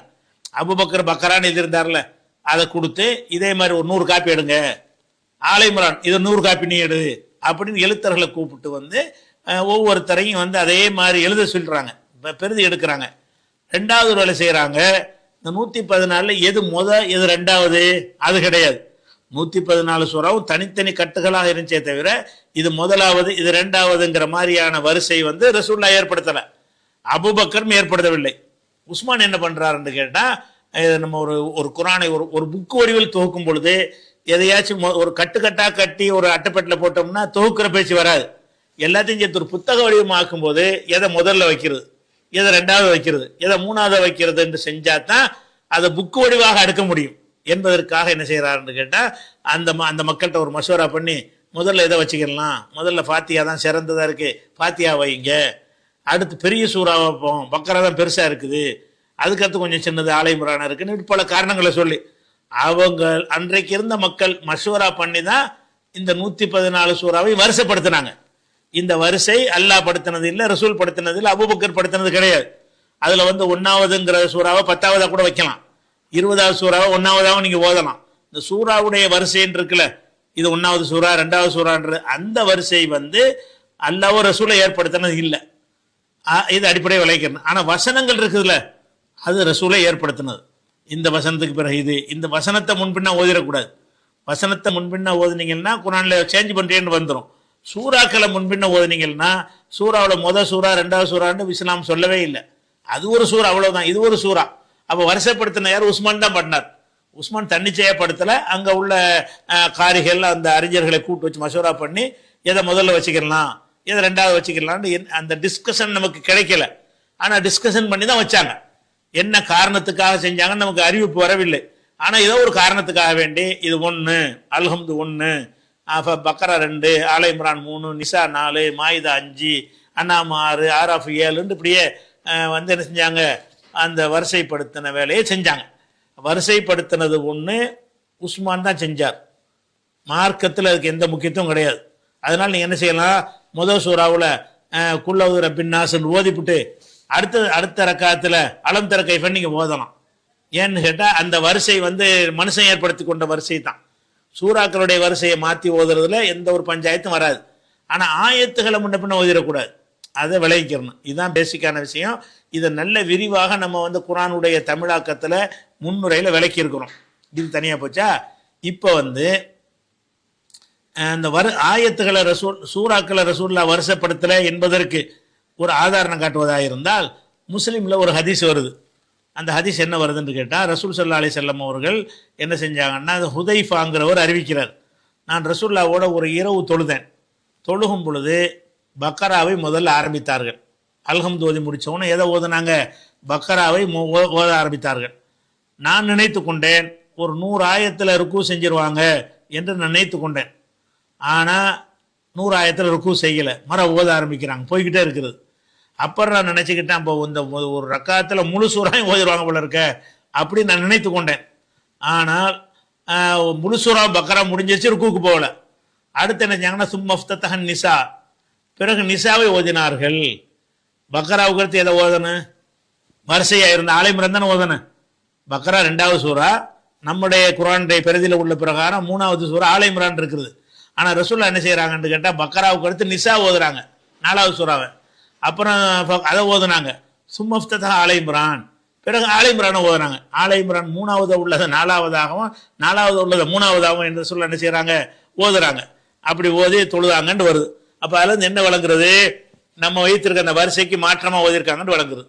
நம்ம என்ன வரிசை வச்சிருக்கிறோம், பக்கரா ஆலை இம்ரான் நிசான்னு வச்சிருக்கிறோம். ரசூல்லா என்ன மாதிரி ஓதுறாங்க, பக்கரா நிசா ஆலை இம்ரான் மாற்றி ஓதுறாங்க. அப்போ மாற்றி ஓதுனா என்ன வழங்குதுன்னு கேட்டால், இந்த வரிசைங்கிற சூறாக்களுடைய வரிசை என்பது முக்கியமானது கிடையாது. கடைசி சூறாவை ஓதிவிட்டு நீங்கள் அதுக்கு முந்தின சூறாவை ஓதலாம், நடுவில் ஓதலாம், எங்கே வேணாலும் ஓதிக்கலாம். அப்படிங்கிறது சூறாக்களுடைய வரிசை சம்பந்தப்பட்ட ஒரு ஆதாரம். நிறைய ஆதாரம் இருக்குது, ஒரு சான்று இருக்க வேண்டிய. அதே மாதிரி ரசூல் என்ன செய்கிறாங்கன்னா, ஒரு தொழுகையில் தொழுகிறாங்க. தொழுகும் பொழுது ஒரு வசனத்தை வந்து விட்டுடுறாங்க. ரசூல்லா என்ன செய்கிறாங்க, ஃபஜ்ர் தொழுகையில் ஓதும்போது ஒரு ஆயத்தை விட்டுடுறாங்க. தொழுது முடித்த உடனே அந்த உபய் இப்னு கஅப் அவர் குர்ஆனை மனனம் செஞ்சவர், அவர் வந்து நீங்கள் ஒரு ஆயத்தை விட்டுட்டு என்று ரசூல்லாவுக்கு யாபகம் காட்டுறாரு. அப்போ ரசூல்லா என்னப்பா விட்டுட்டேன்னு கேட்டவுடனே சொல்லி காட்டுறாங்க. அப்படியா, நான் மறந்துட்டேன்னா எனக்கு யாபகப்படுத்துங்க அப்படின்னு ரசூல்லா சொல்கிறாங்க. ஒரு ஆயத்தை விட்டுட்டாருன்னு இதை வச்சு கண்டுபிடிக்கிறாங்க. ஆயத்து வரிசையாக இருக்க போய் தானே, வரிசை இல்லாமல் எப்படியும் அப்படியே இருக்கும்னு சொன்னால் ஒரு ஆயத்தை அங்கனுக்குள்ளே விட்டுட்டாருன்னு எப்படி கண்டுபிடிப்பீங்க? 10, 11, 12, 13 இருந்தால் தான் 12வது வசனம் ஓதலைன்னு உங்களுக்கு தெரியும். எந்த வசனம் நம்பர் இல்லைன்னு வைங்க, ஆர்டர் இல்லைன்னு வைங்க, எதையும் விட்டுட்டாருன்னு சொல்ல முடியாது. அப்போ ஒரு வசனத்தை விட்டு விட்டார் என்பதை பின்னாடி உள்ளவர் கண்டுபிடித்து ரசூல்லாட்ட சொல்கிறாருன்னு சொன்னால், அந்த வசனங்கள் வந்து வருஷப்படி தான் இருந்திருக்குது. அந்த வருஷப்படி இருந்ததுனால தான் ஒரு வசனத்தை விட்டது பிந்தி தொழுகிற ஆளுக்கு தெரிகிறது. என்ன 11க்கு அப்புறம் 13க்கு வந்துட்டாங்க, 12 காணாம அப்படின்னு அவர் கண்டுபிடிச்சு கேட்குறாரா இருந்தால், அந்த வசனங்கள் வந்து ஒரு வசனத்துக்கு அடுத்து ஒரு வசனம் இருக்குல்ல, அதில் வந்து நீங்கள் மாற்றக்கூடாது. குல் ஹுல்லா அஹதுன்னு சொல்லிவிட்டு அப்புறம் மலிக்கின்னாசல் ஆகின்னாசல் அதில் போய் ஜாயிண்ட் ஆகக்கூடாது. நான் 112வது சூறா ஆரம்பித்து 110 அப்படி போகக்கூடாது. குல் ஹுல்லா ஆகுது அதை ஃபினிஷாக முடிக்கணும், அதுக்கு அடுத்து தனியாக முடிக்கணும். இதில் உள்ள கொண்டு அதில் சேர்த்துடக்கூடாது. அந்த மாதிரியான வகையில் ஒரு ஆதாரம் இருக்கிறது. அதனால வசனத்தை நீங்கள் வந்து மாற்றி ஓதவே கூடாது. அந்த வருஷப்படி தான் ஓதணும். சூறாக்களி வரிசையை நீங்கள் மாற்றி ஓதலாம். காரணம் வசனத்தை வந்து ரசூல்லாவே வடிவமைத்த முறையில் இருக்கிறது. சூறாக்களுடைய வரிசை என்பது உஸ்மான் அவர்களும் மற்ற சகாபாக்களும் மசூரா அடிப்படையில் அவங்க செஞ்ச வரிசை, அது வஹி அடிப்படையில் உள்ள வரிசை கிடையாது. மாற்றியும் ஓதிக்கிறலாம், ரசூல்லா மாற்றி ஓதிருக்கிறாங்க என்பது விளங்கிக்கிறணும். அடுத்தது, உம்ரா செய்தால் பிறந்த, இது யார் கேட்குறாருன்னா ஆயிஷாங்கிறவங்க கேட்குறாங்க இந்தியானாவிலிருந்து.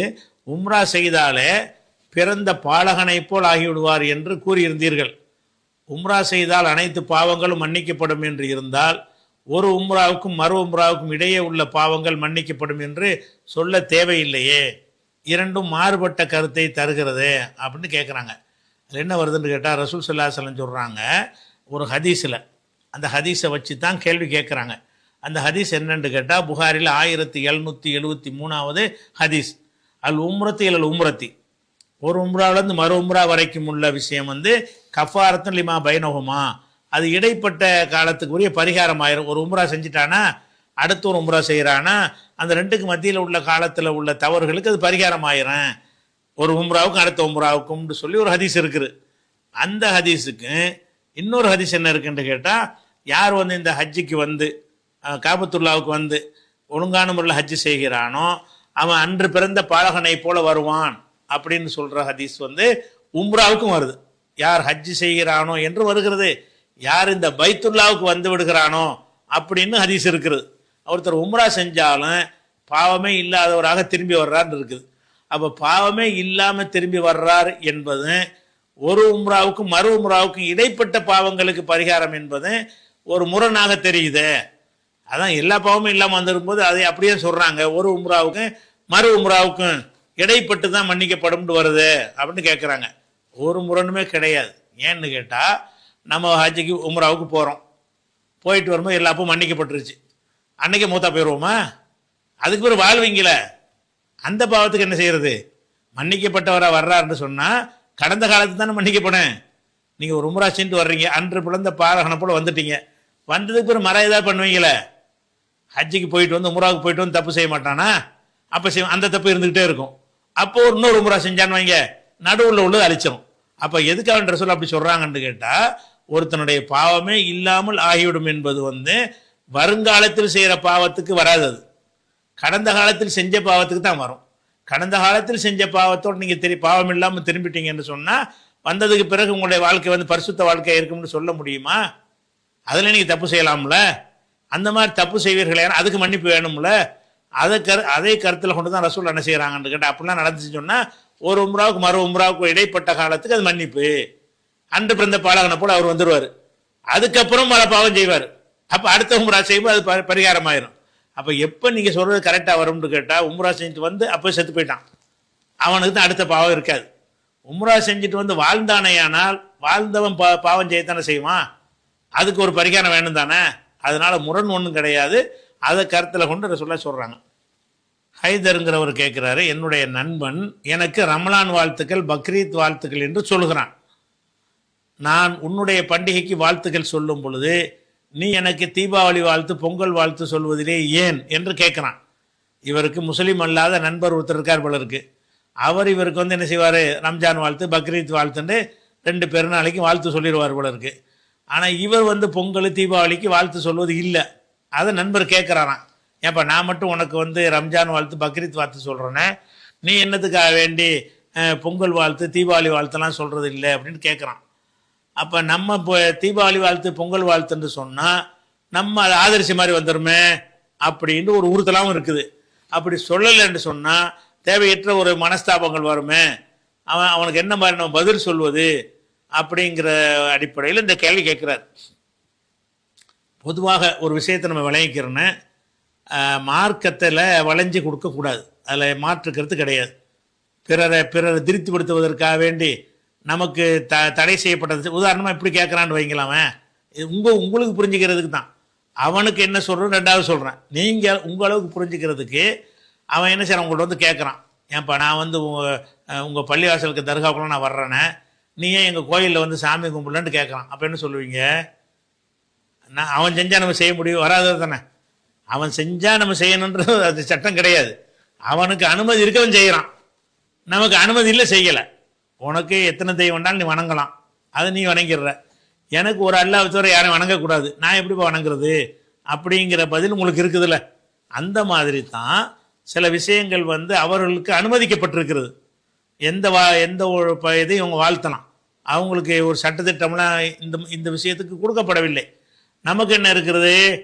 தீமையை ஆதரிக்கக்கூடாது, தீமையை துணை செய்யக்கூடாது, தீமையை வரவேற்கக்கூடாது, தவறானதுக்கு சப்போர்ட் பண்ணக்கூடாது என்றெல்லாம் நிறைய கண்டிஷன் உள்ள மார்க்கத்தில் நம்ம இருக்கிறோம்.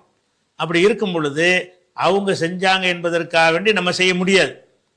ஆனால் அதில் என்னன்னு கேட்டால் நீங்கள் வந்து அவங்களுக்கு புரிய வைக்கணும்.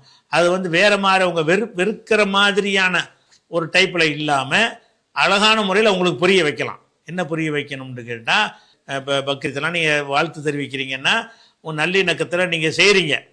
உங்கள் மார்க்கத்தில் அது தடை செய்யப்பட்டதா செய்வீங்களா? நீங்கள் பின்பற்றக்கூடிய இந்து மதத்தில் பொங்கல் பெருநாள் வாழ்த்து சொல்லக்கூடாது, பக்ரீத் வாழ்த்து சொல்லக்கூடாது என்று உங்களுக்கு தடை இருக்குமையானால் அதை நீங்கள் எங்களுக்கு சொல்லுவீங்களா? சொல்ல மாட்டீங்க. ஏன் நீங்கள் எங்களுக்கு சொல்கிறீங்க என்று கேட்டால் உங்கள் மார்க்கம் அதை தடுக்கவில்லை. அதே நேரத்தில் எங்களை பொறுத்த வரைக்கும் உங்களுடைய நல்லது கெட்டது கல்யாணம் காட்சி எல்லாத்துக்கும் நாங்கள் வர்றோம். உங்களுக்கு உதவி செய்ய வேண்டிய நேரத்தில் உதவி செய்கிறோம், உங்களை அரவணைக்கிற நேரத்தில் அரவணைக்கிறோம், உங்களுக்கு அன்பு காட்டுற நேரத்தில் அன்பு காட்டுறோம், கஷ்டப்படுற நேரத்தில் உதவி கேட்டால் உதவி செய்கிறோம், எல்லாத்தையும் நாங்கள் செய்கிறோம். சில விஷயங்களில் எங்கள் மார்க்கத்தில் இதெல்லாம் செய்யக்கூடாது என்று இருக்கிறது. என்ன கூடாதுன்னு சொன்னால், நீங்கள் ஒரு அந்த தீபாவளிக்கு வாழ்த்து அப்படின்னு சொல்வதாக இருந்தால், அந்த பண்டிகையில் வந்து ஒரு அசுரன் ஒன்று இருந்தான், அந்த அசுரனை வந்து யாரோ ஒருத்தர் வந்து கொண்டு விட்டாரு, அதுக்கு ஒரு அடையாளமாக தான் என்ன இருக்கிறோம், நாங்கள் தீபாவளி கொண்டாடுறோன்னு நரகாசுரன் சொல்லி ஒரு அசுரனை நம்பி அவர் கொல்லப்பட்டதை நம்புனாதான் நம்ம தீபாவளியை ஏற்றுக்கிறது ஆகும். அப்போ அந்த மாதிரியான ஒரு அர்த்தம் உங்கள் இதில் இருக்கும் பொழுது அதை நாங்கள் நம்பின மாதிரி வந்துருமே அப்படின்ற ஒரு விஷயம் இருக்கிறதுனால தான் நாங்கள் அந்த மாதிரி வாழ்த்தை நாங்கள் சொல்வது இல்லை. அதே நேரத்தில் வந்து நீங்கள் எப்படி சொல்லலாம்னு கேட்டால், இப்ராஹிம் அலைஹிஸ்ஸலாம் செஞ்ச சில தந்திரங்கள் இருக்குல்ல. இப்ராஹிம் அலைஹிஸ்ஸலாம் என்ன செய்கிறாங்க, அவங்களுக்கு கோவில் திருவிழா வருது, நீனு வாயான்னு கூப்பிட்றாங்க. இப்ராஹிம் நபி என்ன செய்கிறாங்க, ஊருக்கு வெளியில் சிலைகளை வச்சு வழிபடுறாங்க. விழா வரப்போகுது, விழாவுக்கு வான்னு கூப்பிட்றாங்க.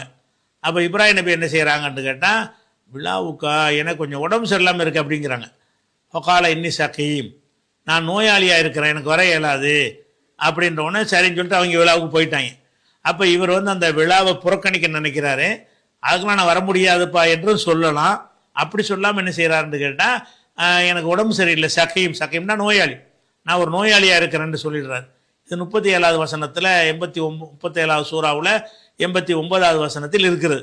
அப்போ அவர்கள் புண்படாத வகையில் நீங்கள் என்ன செய்யலாம்னு கேட்டால், ஏதோ ஒரு காரணத்தை சொல்லி, தவறான காரணம் பொய்யான காரணமாக கூட இருக்கலாம். பொய் என்பது ஏமாத்துறதுக்கு தானே சொல்லக்கூடாது. நம்ம ஒரு தீமையிலேருந்து தப்பிப்பதற்காக வேண்டி பொய் சொல்வது வந்து அது பொய்யில் வராது. லைசல் கதாப் உள்ளது யுன்மி ஹைரா, நல்லதை செய்வதற்காக வேண்டி சொல்கிற பொய் கிடையாது என்ற காரணத்தினால, இது நல்லது தானே செய்கிறீங்க, இந்த பொய் எதுக்கு சொல்கிறீங்க, நீங்கள் ஒரு தீமையை செய்யாமல் இருப்பதற்காகத்தான் அந்த பொய்யை சொல்கிறீங்கன்னா ஏதாச்சும் ஒரு பொய்யை சொல்லிட்டு போங்க அப்படிங்கிற மாதிரி ஒரு விஷயம் மார்க்கத்தில் இருக்கிறது. அதே மாதிரி இப்ராஹிம் நபி என்ன செய்வாங்கன்னு கேட்டால், அவங்களுக்கு அந்த சிலை வணக்கம் பல தெய்வ வணக்கம் கூடாதுன்னு சொல்வதை வந்து எடுத்தெடுப்பில் சொல்ல மாட்டாங்க. எப்படி சொல்லுவாங்க, நட்சத்திரத்தை பார்ப்பாங்க, இங்கே பாருங்கப்பா இதான்ப்பா கடவுள், நீங்கள் வணங்குற அந்த கல்லை விட இது பெட்டராக இருக்குது பாருங்கள், நல்ல வெளிச்சமாக இருக்குது பாருங்கள் அப்படின்னு நட்சத்திரத்தை கடவுள்னு பாரு. அப்புறம் நட்சத்திரம்லாம் மறைஞ்சு போன உடனே, நட்சத்திரம் மறைஞ்சிருச்சு, மறைகிறது எப்படி கடவுளாக இருக்கேன், இது சரிப்படாது பாம்பார். அப்புறம் அடுத்த நாளைக்கு என்ன செய்வார்னா சந்திரனை பார்ப்பார். மக்கள்கிட்ட போய் இந்த சந்திரன் இருக்குல்ல இதான்ப்பா கடவுளும்பார். ஆனால் அவருக்கு மனசில் கடுகளை கூட கடவுள்கிட்ட எண்ணம் கிடையாது. ஏன்னா அவர் இணை கற்பித்தவராக இருந்ததே இல்லைன்னு எல்லாம் சொல்லி போடுறான். இந்த வழிமுறையை நாம தான் அவர் கற்றுக் கொடுத்தோம்னு வேற எல்லாம் சொல்லி காட்டுறான். இந்த ஸ்டைலில், இந்த பிரச்சாரம் செய்கிற ஸ்டைலை வந்து நாம தான் அவருக்கு கற்றுக் கொடுத்தோம் அப்படின்னு சொல்லி என்ன செய்கிறான் வந்து அல்லாவே சொல்லி காட்டுறான். அதனால அந்த மாதிரி இருக்கிறதுனால சந்திரனை கடவுளுங்கிறாரு. சந்திரன் மறைஞ்சவுடனே இது மறைஞ்சிருச்சு, இது கடவுள் இல்லை. அப்புறம் கொஞ்ச நாளில் வந்து சூரியனை கடவுளுங்கிறார். கடவுள் நினச்சிக்கிட்டு சொல்லலை. இவர்களுக்கு வந்து கல்லுக்கு ஒரு வெளிச்சம் இல்லை, ஒரு பவர் இல்லை, ஒரு இயக்கம் இல்லை, அதை போய் கடவுளுங்கிறாங்களே, அதுக்கு இது பரவாயில்லையே, சந்திரனை வணங்கிட்டு போயிடலாமே, சூரியனை வணங்கிட்டு போயிடலாமேங்கிற மாதிரி சூரியனை கடவுளுங்கிறார். கடவுள் நினச்சிட்டு அவர் சொல்லவே இல்லை. கடவுள்னு சொன்னால் அவனை எஜுகேட் பண்ணி மேலே கொண்டு வர்றாரு. இது ஆமாம், இது கொஞ்சம் பரவாயில்லாமல் இருக்குதே, இதை கல்லை வணங்குறதுக்கு சூரியனை வணங்கிட்டு போயிடலாமே, ஒரு வெளிச்சமாவது வருது அதுலேருந்து அப்படிங்கிற நிலைமை கொண்டு வர்றாரு. அதுக்கப்புறம் என்ன செய்கிறாரு, அந்த நிலையில் இருந்தவங்களை மாற்றி, இல்லைப்பா அதுவும் மறைஞ்சு போச்சு, அதுவும் சரியாக வராது, நம்மளையெல்லாம் ஒருத்தன் படைச்சிருப்பான்ல அவனை வணங்குவோம் அப்படின்னு சொல்லிட்டு அந்த வஜ்ஜகுத்து வஜ்ஜிய லில்லதி ஃபத்தர சமாவாத்தின்னு என்ன செய்வார், சரியான பாதைக்கு மக்களை கொண்டு வந்துடுவார். அப்போ ஒரு படிப்படியாக அவங்கள எஜுகேட் பண்ணி கொண்டு வருவதற்காக வேண்டி அவங்க போகிற போக்கிலே போய் அவன் மட்டமானதை கடவுளுங்கிறானா, அதுக்கு மேலானது ஒன்றை சொல்லி இதை கடவுளாக இருக்கலாமே, அதுவும் கடவுளில் நினைக்க அதுவும் தப்பாக இருக்கா, இதை கடவுளாக இருக்கலாமே, இது கடவுளாக இருக்கலாமே, எதுவுமே இருக்க முடியாது இப்போ அல்லாதான் அப்படின்னு கொண்டாந்து நிப்பாட்டிட்டார். அப்போ இப்ராஹிம் நபி அவர்கள் செய்த பிரச்சனை வந்து சூரியனை கடவுள் நினைச்சு அவர் சொன்னார். அவர் ஒமா காணமிரல் முஷ்ரிக்கின், அவர் இணை கற்பித்தவராக இருந்ததே கிடையாது. அப்போனா அது நம்பளவர் நம்பாமத்தான் அந்த மக்களுடைய போக்கில் போய் அதை வந்து மாற்றி அமைச்சிருக்கிறார். அந்த மாதிரி ஒரு அடிப்படையில் நீங்கள் என்ன செய்யலாம்னா, இந்த தீபாவளி வாழ்த்துக்கள்ங்கிறீங்கல்ல, தீபாவளி வாழ்த்து பண்டிகை வாழ்த்துங்கிறது இல்லாமல் இன்று நல்ல இந்த நாள் உங்களுக்கு நல்ல நாளாக இருக்கட்டும் அப்படின்னு சொல்லி பாருங்க. அதை நீங்கள் வாழ்த்துனா நினச்சிக்கிடுவான். நீங்கள் என்ன செய்யலாம், தீபாவளி வாழ்த்து பொங்கல் வாழ்த்துன்னு சொல்லாமல் அவன் மெசேஜ் போடுறான், நீங்கள் என்ன செய்யுங்க, இன்று உங்களுக்கு நல்ல பொழுதாக இன்று உங்களுக்கு கழியட்டுமாக அப்படின்னு சொன்னீங்கன்னு சொன்னால் அவன் தீபாவளிக்கு சொன்ன அவன் நினச்சிக்கிடுவான். நீங்கள் என்ன செய்கிறீங்க, இப்ராஹிம் நபி மாதிரி இந்த அவன் நல்லா இருக்கிறதுக்கு சொல்கிறீங்க, அவ்வளோதான், நீங்கள் பண்டிகைக்கு சொல்லலை. இப்படி சில ஹிக்மத்தான முறையில் கையாளலாமா இல்லையா? தீபாவளியாக இருக்கட்டும் பொங்கலாக இருக்கட்டும் அந்த மாதிரி நேரத்தில் வந்து அவர்கள் புரிய மாட்டார்கள் என்று இருப்பார்களே. ஆனால் இப்ராஹிம் நபியை நம்ம ஒரு முன்மாதிரியாக கொண்டு என்ன செய்யலாம், உங்களுக்கு நல்ல நாளாக அமையட்டுமாக, இன்றைய பொழுது நல்லபடியாக கழியட்டுமாக, சிறப்பாக இருக்கட்டுமாக, இன்று போல் என்றும் மகிழ்ச்சியாக இருப்பீர்களாக, இந்த மாதிரியான வாசகங்களை போட்டுட்டீங்கன்னு சொன்னால் அந்த தீபாவளி பொங்கல் நரகாசுரன் அதையெல்லாம் நீங்கள் மென்ஷன் பண்ணவும் இல்லை, அதை நினைக்கவும் இல்லை. அப்படி இருந்துச்சுன்னு சொன்னால் அவன் என்ன நினச்சிக்கிடுவான்டா, நீங்கள் அவனை தீபாவளிக்கு தான் வாழ்த்துன்னு அவன் நினச்சிக்கிடுவான், பகமையும் வராது, தப்பாகவும் புரிஞ்சுக்கிற மாட்டான். இப்ராஹிம் நபி செஞ்ச மாதிரி மெத்தடில் அது மாதிரி ஹிக்மத்தாக செய்யலாம், அல்லது என்ன செய்யலாம்னா புரிய வைக்கலாம். இல்லைங்க, நீங்கள் தீபாவளி அன்றைக்கி நீங்கள் சந்தோஷமாக இருக்கிறதுக்கு நான் வாழ்த்துறேன், ஆனால் தீபாவளிங்கிறத நான் ஏற்றுக்கிறல, நீங்கள் நல்லா இருங்க அப்படின்னு வாழ்த்திட்டு போங்க, புரிய வைங்க. அப்படி தான் செய்யணுமே தவிர அந்த அந்த பண்டிகை அதெல்லாம் ஒத்துக்கிட்ட மாதிரி நமக்கு வந்துருமா இல்லையா, அதை கவனமாக இருந்துக்கணும். உம்மு மரியம்ங்கிறவங்க கேட்குறாங்க, ஒரு லிங்க் அனுப்பியிருக்கிறாங்க யூடியூப், அது ஓப்பன் ஆகலை, இருந்தாலும் அது கருத்தை சொல்கிறாங்க. என்ன சொல்கிறாங்கன்னு கேட்டால், படையல் செய்யப்பட்ட சைவ உணவுகளை ஹலால் என்று சொல்லாமல் மக்ரூஹ் என்று சொல்ல வேண்டும். மக்ரூஹ் இஸ்லாத்தில் உள்ளது என்று அல்லாவும் நபிகள் நாயகம் அவர்கள் சொல்லி இருப்பதாக இந்த நபர் சொல்லுகிறார். அதற்கு ஆதாரமாக குர்ஆன் 17:37 வசனத்தையும் புகாரி 5975 ஹதீஸையும் ஆதாரமாக காட்டுகிறார். வீடியோ லிங்க் இணைத்துள்ளேன். இஸ்லாத்தில் மக்ரூஹ் என்று ஒன்று இருக்கிறதா இல்லையா அப்படின்னு சொல்லி கேட்குறாங்க. அதாவது அவர் சொல்லக்கூடியவர் என்ன செய்கிறாருன்னு கேட்டால், இந்த பூஜை செய்கிற பொருள் இருக்குல்ல, அது ஹலால்னு சொல்லிடக்கூடாது, அது மக்ரூஹு, அது ஹராம்னு சொல்லிடக்கூடாதான். எப்படி சொல்லணுமா, அது மக்ரூஹு வெறுக்கத்தக்க ஒன்று அப்படிங்கிற மாதிரி தான் சொல்லணுமே தவிர ஹலால் என்று சொல்லக்கூடாது, ஹராமுன்னு சொல்லக்கூடாது. அவர் வார்த்தையில் விளங்குது, ஹராம்னு சொல்லிட முடியாது, மக்ரூஹுன்னு சொல்லணுங்கிறார். முதல்ல இந்த மக்ரூஹுன்னு சொல்கிற விஷயம் குர்ஆனில் இருக்குதா? அவர் சொல்லக்கூடிய வசனத்தில் மக்ரூஹுன்னு ஏதாவது 17:36 வசனத்தை சொல்கிறீங்க, அதில் என்ன இருக்குது, ஒலா தக்ஃபு மா லைஸ லக பிஹி இல்முன், உனக்கு அறிவில்லாத பின்பற்றாத, இன்ன சமா ஒல் பசர ஒல் ஃபுஆத குல்லு உலாயிக்க கானானு மசூலா, அதாவது பார்வை செவி உள்ளம் எல்லாமே அல்லாஹ்விடத்தில் கேட்கப்படும், அல்லாஹ்வால் விசாரிக்கப்படும் என்று அந்த வசனம் சொல்லுது. இதில் மக்ரூஹ்னு எங்கே இருக்குது? மக்ரூஹ் பற்றிய வார்த்தை தான் வந்திருக்குதா? இந்த வசனத்தில் மக்ரூஹுன்னு சொல்லணும்னு இருப்பதாக அவர் காட்டின ஹதீஸில் என்ன இருக்குது? அல்லாஹ் 3 விஷயங்களை வெறுக்கிறான். ஒன்று பெற்றோர்களை, அம்மாமார்களை, தாய்மார்களை தொல்லைப்படுத்துறது. ரெண்டாவது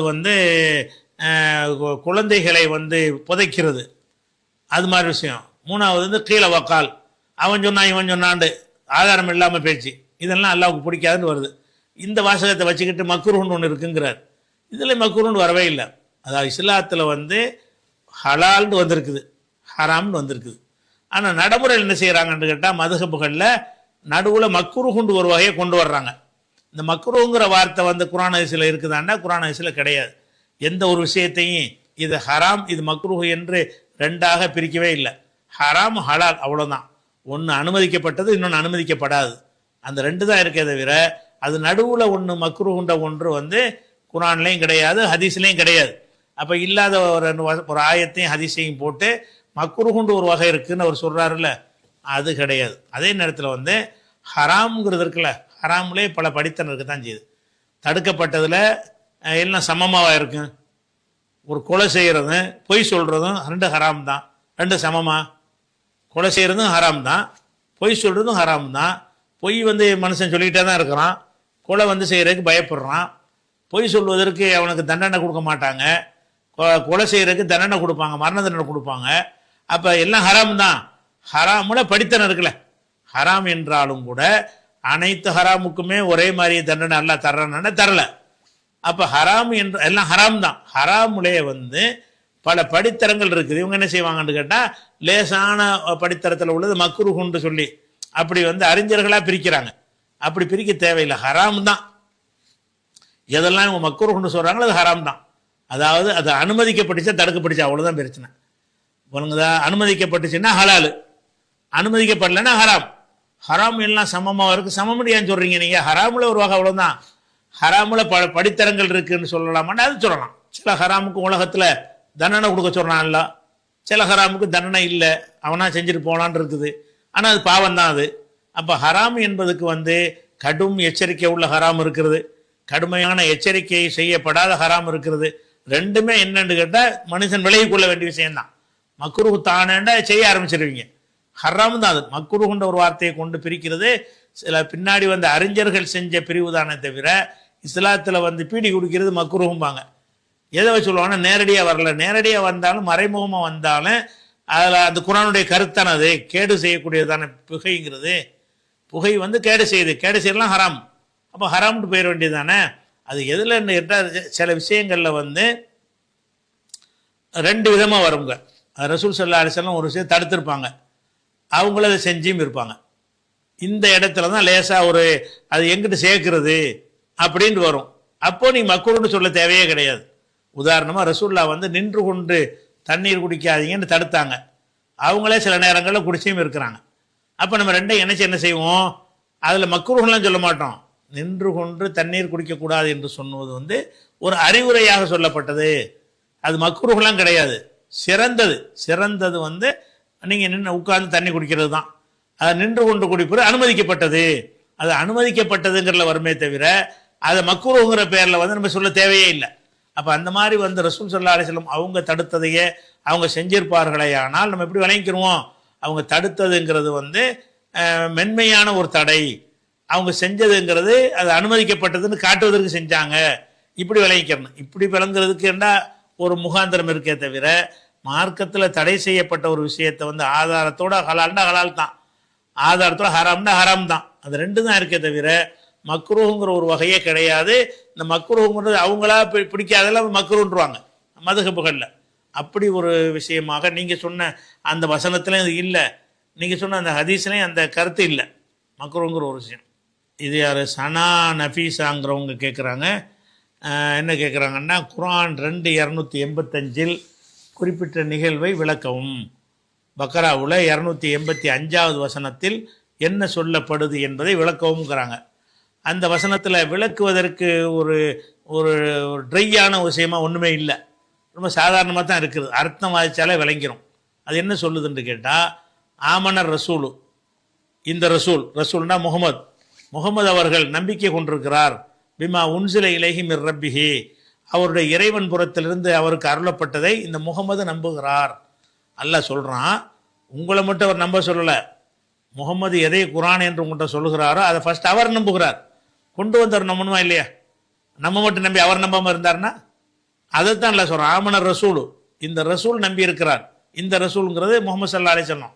ஆமனர் ரசூலு, இந்த ரசூல் நம்பி இருக்கிறார். எதை நம்பி இருக்கிறார் என்று கேட்டால், பிமா உன்சில இலைஹி மிர் ரப்பிஹி, அவருடைய இறைவன் புறத்திலிருந்து அவருக்கு அருளப்பட்டதை இவர் நம்பி இருக்கிறார். அவர் மாத்திரம் நம்பவில்லை, ஒல் முமினூன, மூமின்களும் நம்பி இருக்கிறார்கள். குல்லுன், அத்தனை பேரும், ஆமன பில்லாஹி, அல்லாவே நம்பி, அல்லாஹ் ரசூல் ஸல்லல்லாஹு அலைஹி வஸல்லம் ஒரு சஹாபாக்களும் அனைவருமே ஆமன பில்லாஹி, அல்லாவே நம்பி இருக்கிறார்கள். ஓ மலாயிகத்திஹி, அல்லாஹ்வுடைய வானவர்களை நம்பி இருக்கிறார்கள். ஓ குத்துபிஹி, அல்லாஹ்வுடைய வேதங்களை, குத்துப்புண்டா வேதங்களை நம்பி இருக்கிறார்கள். ஓ ருசுலிஹி, அல்லாஹ்வுடைய தூதர்களை நம்பி இருக்கிறார்கள். எல்லாருமே நம்பி இருக்கிறாங்க. ஃபஸ்ட்டு என்ன செய்கிறான்னா, முதல்ல முகமது ஸல்லல்லாஹு அலைஹி வஸல்லம் இதை நம்புகிறாங்க, வேதத்தை. அவங்களோட இருக்கிற எல்லா மக்களும் என்ன நம்புகிறாங்கன்னு கேட்டால், அல்லாவை நம்புகிறாங்க. எதெல்லாம் நம்ப வேண்டுமோ அதை நமக்கு சொல்லி தருவதற்காக அல்லாஹ் சொல்கிறான். ரசூலுல்லாஹ் காலத்தில் இருந்த மக்கள் எதை நம்புனாங்கன்னு கேட்டால், அல்லாவை நம்புனாங்க. நீங்கள் நம்புங்கன்னு அர்த்தம். இப்போ மலாய்க்கத்தி மலக்குமார்களை நம்பினார்கள். நாங்கள் அல்லாவை மட்டும் லா இலாஹ இல்லல்லாஹ் மட்டும் சொல்லிட்டோம், அதிலே முஸ்லீமாரும் நினச்சிடாதீங்க. அந்த மக்கள் அல்லாவை நம்புனாங்க, மலக்குமார்களையும் நம்புனாங்க. மலக்குண்ட ஒன்று கிடையாதுன்னு சொன்னான்டா அவன் லா இலாஹ இல்லல்லாஹ் சொன்னதுனால முஸ்லீம் ஆக மாட்டான். மலக்குங்கிறது நம்பணும். மலாய்க்கத்துமார்களே நம்பி இருக்கிறார்கள். ஓ குத்துபிஹி, அல்லாஹ் வேதங்களை அருளி இருக்கிறான், எல்லா நபிமார்களுக்கும் வேதங்களை கொடுத்துருக்கிறான் என்றும் அவங்க நம்பி இருக்கிறாங்க. நீங்கள் அது மாதிரி நம்பணும். அதே மாதிரி ஒரு ருசுலிஹி, அல்லாஹ் அனுப்பின தூதர்மார்களை நம்பணும். அல்லாஹ் வந்து முகமது மட்டும் அனுப்பவில்லை, நிறைய நபிமார்களை தூதர்களை அனுப்பியிருக்கிறான், எல்லா தூதர்களையும் நாங்கள் நம்புகிறோம்னு சொல்லணும். அது மாத்திரம் பத்தாது. லானு ஃபர்ரிகு பைன அஹதின் மின் ருசுலிஹி, அவனுடைய தூதர்களுக்கு மத்தியில் நாங்கள் பாரபட்சம் காட்ட மாட்டோம். எல்லாரும் அல்லாஹ்வுடைய தூதர் தான். மூசாவும் தூதர் தான், ஈசாவும் தூதர் தான், முகமது ஸல்லல்லாஹு அலைஹி வஸல்லம் தூதர் தான். அந்த தூதர்களை ஒருத்தரை வச்சு ஒருத்தரை மட்டப்படுத்தி, சிலருக்கு எல்லாம் அந்தஸ்தை கொடுத்துருப்பான் கூடுதலாக, சிலர் கம்மியாக கொடுத்துருப்பான், அதை சொல்லி காட்டலாம். அந்த மாதிரி உள்ளது இல்லை. இவர் தான் இப்போ கரெக்டு, இவர் கரெக்டாக செஞ்சிருப்பார், அவர் கரெக்டாக செய்யலை அப்படின்ற கூடாது. எந்த ஒரு நபிக்கு எந்த வேலையை கொடுத்தாலும் கரெக்டாக செஞ்சிருப்பார். அவர் கொடுத்த வேலை சின்ன வேலை, அதனால கம்மியாக அவங்களுக்கு தெரியுது. இவர் கொடுத்த வேலை பெரிய வேலை. ஆனால் பெரிய வேலையை கொடுத்தவருக்கு சின்ன வேலையை கொடுத்தாலும் செஞ்சிருப்பாரு, சின்ன வேலையை கொடுத்தவருக்கு பெரிய வேலையை கொடுத்தாலும் கரெக்டாக செஞ்சிருப்பார். எல்லாருமே கொடுத்த வேலையை கரெக்டாக செஞ்சாங்க என்று நம்பணுமே தவிர, அல்லாஹ் கொடுத்த அந்த கடமையில் குறைவு செஞ்சாங்கன்னு நம்பிடக்கூடாது. லானு ஃபர்ரிகு பைன அஹதின் மின் ருசுலிஹி, அவனுடைய தூதர்மார்களுக்கு மத்தியில் நாங்கள் வேறுபாடு காட்ட மாட்டோம் என்று அதை அந்த ரசூலுல்லாவோட இருக்கக்கூடிய மக்கள் சொல்வதாக அல்லாஹ் சொல்லி காட்டுறான். அதுலேருந்து என்ன அர்த்தம்னா, நீங்கள் நம்புங்கன்னு அர்த்தம். நம்மளுக்கு அல்லாஹ் கட்டளையிடுறான், நீங்கள் அல்லாஹ் மட்டும் நம்பினா பத்தாது, மலக்குமார்கள் நம்பணும், வேதங்களை நம்பணும், தூதர்மான் நம்பணும். அந்த தூதர்களை கூட எப்படி நம்பணும்னு கேட்டால், அவங்களுக்கு மத்தியில் பணி செய்வதில் யாரும் பாரபட்சமாக நடக்கவில்லை, தப்பாக நடக்கவில்லை என்று நீங்கள் நம்பணும். அதுக்கடுத்து காலு, முகமதோடு இருக்கக்கூடிய அந்த மக்கள் சொல்கிறார்கள், சமீனா, நாங்கள் செவியுறுகிறோம், அல்லாஹ் ரசூல் சொல்வதை செவிமெடுக்கிறோம், அத்தானா, நாங்கள் கட்டுப்பட்டு நடக்கிறோம், குஃப்ரானக்க, உனது மன்னிப்பை வேண்டுகிறோம், ரப்பனா, எங்கள் இறைவா உனது மன்னிப்பை வேண்டுகிறோம், ஓ இலைக்கல் மசீர், திரும்பி செல்லுதல் உன்னிடமே உள்ளது என்று அவர்கள் சொல்லுகிறார்கள். ரசூலுல்லாவுடைய காலத்தில் இருந்த நன்மக்கள் இதையெல்லாம் சொன்னார்கள் என்று அல்லாஹ் ரெக்கார்ட் பண்றான். எதுக்கு ரெக்கார்ட் பண்றான்? அதுக்கு பிந்தி வர்ற சமுதாயங்கள் அதன்படி நடப்பதற்காக வேண்டி நமக்காக ரெக்கார்ட் பண்றான். அவங்கெல்லாம் அப்படி இருந்ததுனால நீங்கள் என்ன செய்யுங்க, இதெல்லாம் சேர்த்து நம்பணும். அல்லாஹ்வை நம்பணும், மலக்க நம்பணும், வேதங்களை நம்பணும், தூதர்களுக்கு மத்தியில் பாரபட்சம் இல்லைன்னு நம்பணும். அதே மாதிரி அல்லாஹ் ரசூலை கட்டுப்படணும், செவியுற்றும் கட்டுப்பட்டோம் இருக்கணும், அல்லாஹ்ட்ட மன்னிப்பை கேட்டுக்கொள்ளணும். இப்படி நீங்கள்லாம் நடங்க என்று நமக்கு ஒரு போதனை செய்வதற்குத்தான் அதில் வந்து அல்லாஹ் சொல்லி காட்டுறான். அப்துல் ரஹ்மான் சிகாகோவிலேருந்து அவர் கேட்குறாரு. என்ன கேட்குறாருன்னா, உங்களில் ஒருவர் தன் சகோதரனுடன் சண்டையிடும் போது அவன் முகத்தை தாக்குவதை தவிர்க்க வேண்டும், ஏனெனில் அல்லாஹ் ஆதமை தன் உருவில் படைத்தான் அப்படின்ற ஒரு ஹதீஸை போட்டிருக்கிறாரு. முஸ்லீம்ங்கிற நூலில் போட்டிருக்காரு. அப்போ முஸ்லீம் நூலில் இப்படி இருக்கிறதுனால இந்த ஹதீஸை போட்டு கேள்வி என்ன கேட்குறாருன்னு கேட்டால், இந்த ஹதீஸ் அடிப்படையில் நாம் பாக்ஸிங் MMA ஹராம் என்று சொல்கிறோம், ஆனால் சிலர் இது முஸ்லீம் சகோதரர்களுக்கு மட்டுமே பொருந்தும் என்று கூறுகிறார்கள். இதை நீங்கள் அதாவது ஒரு சண்டையிட்டீங்க என்று சொன்னால் முகத்தை தவிர்த்து கொள்ளுங்கள் அப்படின்னு ஹதீஸ் இருக்குது. இது வந்து நம்மளுக்குள்ள முஸ்லீமுக்குள்ளே தான் முகத்தில் அடிச்சிடக்கூடாது. காஃபிர்னு என்ன செய்யலாம், முகத்தையெல்லாம் அடிக்கலாம் அப்படின்னு சொல்லிட்டு, அதனால இந்த ரஷ்யன் குத்து சண்டையெல்லாம் இருக்குல்ல, முஸ்லீமாக பண்ணுறான், முஸ்லீம் எல்லாரும் தானே பண்ணுறான், அதனால் அதை அந்த மாதிரி குத்து சண்டையில் ஈடுபடவும் செய்யலாம், அதை பார்க்கவும் செய்யலாம். ஏன்னாட்டா அந்த குத்து சண்டை போடுறாங்களே, குத்து சண்டையை நம்ம கூடாதுன்னு சொல்லியிருக்கிறோம். குத்து சண்டை ரெஸ்லின்லாம் போடுறாங்கல்ல, அது எல்லாமே என்னென்னா முகத்தை பார்த்து தாக்குறது தான். குத்து சண்டையுடைய கண்டிஷனே என்ன, முகத்தில் இறுக்கி குத்தி அவனை வந்து தடம்பொருளை செய்வது தான் குத்து சண்டையுடைய பேசிக்கே அதில் தான் அடங்கி இருக்குது. அப்போ நம்ம என்ன செய்யுது, வந்து ஹராமான விளையாட்டு. ஏன் விளையாட்டு ஹராமுங்கிறோம்னு கேட்டால், உங்களுக்கு முகத்தில் தாக்குவதை ரசூலுல்லாஹ் தடுத்துருக்குறாங்கன்னு சொல்கிறோம். இது ஒரு அஜர்த்து வழக்கம் சொல்கிறாராம். இது முகத்தில் தாக்கக்கூடாதுன்ற ஹதீஸ் வந்து முஸ்லீமுக்கு தான் அது பொருந்தும், காஃபிராக இருந்தால் தாக்கிடலாம், ஒரு முஸ்லீமை அடிக்கும்போது முகத்தில் அடிச்சிடக்கூடாது அப்படின்னு ஒருத்தர் சொல்கிறாராம். காஃபிருக்கு தாண்டு. ஆனால் இதில் வந்து அவர் தப்பாக சொல்கிறார். ஏன்னு கேட்டால் ரசூல் ஸல்லல்லாஹு அலைஹி வஸல்லம் முகத்தை தவிர்க்க சொன்னாங்கல்ல, தவிர்க்க சொல்லும்போது என்ன காரணம் சொன்னாங்க? ஆதம் அலைஹிஸ்ஸலாத்தை தன் சாயலில் அல்லாஹ் படைத்திருக்கிறான் அப்படிங்கிறதான் காரணமாக சொன்னாங்க. அப்போ ரசூல்லா என்ன காரணம் சொன்னாங்கன்னு கேட்டால், முகத்தை இருக்குது ஹலகல்லாஹு ஆதம் அலா சூரத்திஹி, ஆதம் அலைஹிஸ்ஸலாத்தை தனது சாயலில் படைத்திருக்கிறான். அப்போ அந்த சாயல் வந்து மனிதனுட்டு இருக்க அந்த சாயல் வந்து அல்லாஹ்வுடைய சாயல், அதனால மூஞ்சி தான் பிரதானமானது, மூஞ்சில மட்டும் தாக்காதீங்க அப்படிங்கிறாங்க. அப்போ இந்த காரணம் வந்து முஸ்லீம் காஃபிருங்கிறது பிரிக்கிற மாதிரியா இருக்குது. அந்த மனிதனுடைய முகம் வந்து அல்லாஹ்வுடைய சாயல், அந்த ஆடு மாடு மாதிரியான ஒரு முகமா இல்லாமல் மனிதனுக்கு அல்லாஹ் என்ன செய்யறான்? தன் சாயலை கொடுத்துருக்கிறான். தன் சாயலை மனிதனுக்கு கொடுத்துருக்கிறதுனால முகத்தில் அடிக்காதீங்க. அப்போ என் சாயலா இருக்கிறதுனால அடிக்காதீங்க என்று சொன்னா, ஒரு காஃபிர் அடித்தாலும் அந்த சாயலை தான் நீங்கள் அடிக்கிறீங்க, ஒரு முஸ்லீம் அடித்தாலும் அதான அர்த்தமாகும். முஸ்லீம் காஃபிர்ன்னு எப்படி இதை பிரிப்பீங்க? அல்லாஹ் வந்து மனிதனை வந்து மூஞ்சில் அடிக்கக்கூடாதுன்னு சொல்வதற்கு காரணமே என்னன்னு கேட்டால், அந்த முகம் வந்து என் சாயலில் இருக்கிறது. மனிதனுடைய முகம், அது முஸ்லீமுடைய முகமாக இருந்தாலும் சரி, காஃபிருடைய முகமாக இருந்தாலும் சரி, அது என் சாயலில் இருக்கிறது. என் சாயலை உங்களுக்கு தந்திருக்கிறேன், மனிதர்களுக்கு என் வடிவத்தை உங்களுக்கு நான் தந்திருக்கிறேன். அதனால நீங்கள் சண்டை போட்டீங்கன்னு சொன்னால் முகத்தில் அடிச்சிடாதீங்க அப்படின்னு இருக்குது. ஆனால் இது வந்து சாதாரண சண்டைக்கு தான், போர்க்களத்துக்கு பொருந்தாதுன்னு வேணால் நீங்கள் சொல்லலாம். ஏன்னா போர்க்களத்தில் வந்து அப்படி கவனிச்சலாம் அடிக்க முடியாது. எது வாய்ப்பு கிடைக்குது அங்கெல்லாம் வெட்டிட்டு போயிடுவாங்க. மூஞ்சி வாய்ப்பு கிடைச்சா மூஞ்சில் கூட வெட்டுவாங்க, விளங்குதா? அந்த மாதிரி வந்து இவங்களும் வெட்டியிருக்காங்க, அவங்களும் வெட்டியிருக்கிறாங்க. போர்க்களம் என்பது வேறு, போர்க்களத்தில் தனி விதி, போருக்கு தனி சட்டமே தனியாக இருக்குது. அது இல்லாமல் ஒருத்தர் சண்டை போடுறதா இருந்தால், ஒரு முஸ்லீமும் காஃபிரும் சண்டை போட்டால் கூட மூஞ்சில் அடிக்கக்கூடாது, முகத்தில் அடிக்கவே கூடாதுங்கிறதுக்கு தடை இருக்குது. அப்போ அந்த மாதிரி ஒரு அடிப்படையில் பார்த்தீங்கன்னு சொன்னால், அந்த குத்துச்சண்டை ரெஸ்லின் இது எல்லாமே மூஞ்சில் தாக்கக்கூடிய ஒரு விளையாட்டாக இருக்கிறதுனால அது வந்து கூடாது என்பதுதான் சரியானது. இவர்கள் வந்து முஸ்லீமுக்கு மத்தியில் தான் இது பொருந்தும்னு சொல்வது சரியில்லை. ஏன் சரியில்லைன்னு சொன்னால், அந்த ஹதீஸ் சொன்ன காரணம் நமக்கு தெளிவாக இருக்குது. காரணம் என்னவா இருக்குது? அல்லாஹ் வந்து ஆதமை தனது வடிவத்தில் படைத்திருக்கிறான், அதனால மூஞ்சில் அடிக்காதீங்க. அந்த வடிவம் தான் முக்கியம். அந்த வடிவம் வந்து முஸ்லீமுடைய வடிவமும் காஃபிருடைய வடிவம் ஒரே மாதிரி தானே இருக்கு. ஒரு செகண்டில் களிமா சொல்லிட்டா முஸ்லீம் ஆயிரும், வடிவம் மாறி போயிருமா? ராமசாமியாக இருக்கிறான், அவன் களிமா சொல்லிட்டா முஸ்லீம் ஆகிட்டான், இப்போ உடனே வேற மூஞ்சியா போயிருமா? வடிவம் காஃபிருக்கு மூமிருக்கு ஒன்று தானே, வடிவத்துக்காகத்தான் அடிக்கக்கூடாதுங்கிறாங்க. அதனால மூஞ்சில் அடிக்கக்கூடாதுங்கிறதுக்கு காரணம் வந்து அல்லாஹ் தன் சாயலை மனுஷனில் வச்சிருக்கிறான் என்பதுதானே தவிர, அவன் இஸ்லாத்தை ஏற்றுக்கிட்டான் அதனால அடிங்க, ஏற்றுக்கிறாட்டி அடிக்காதீங்க அப்படிங்கிறதுக்காக சொல்லப்பட்டது கிடையாது. அடுத்து ஒரு கேள்வி கேட்குறாங்க. அப்துல் லத்தீஃப் தான் கேட்குறாரு. என்ன கேட்குறாருன்னா, கீழே உள்ள வீடியோவின் செய்தி உண்மையா அப்படின்னு போட்டு ஒரு இன்ஸ்டாகிராம் அனுப்பியிருக்காரு. இன்ஸ்டாகிராமில் நம்ம இன்ஸ்டால் பண்ணுறதில்லை, அது வந்து ஓப்பன் ஆகலை, போட்டோம்னா ஓப்பன் ஆகலை, என்ன சொல்கிறான்னு தெரியலை. வீடியோவை அனுப்பியிருந்தா கூட கொஞ்சம் ப்ளே பண்ணி பார்க்கலாம். சும்மா சும்மா லிங்க் அனுப்பி விட்டுறீங்க. அந்த லிங்க் வந்து அது பல லிங்க் அனுப்புறதுல பல விஷயங்கள் இருக்குது.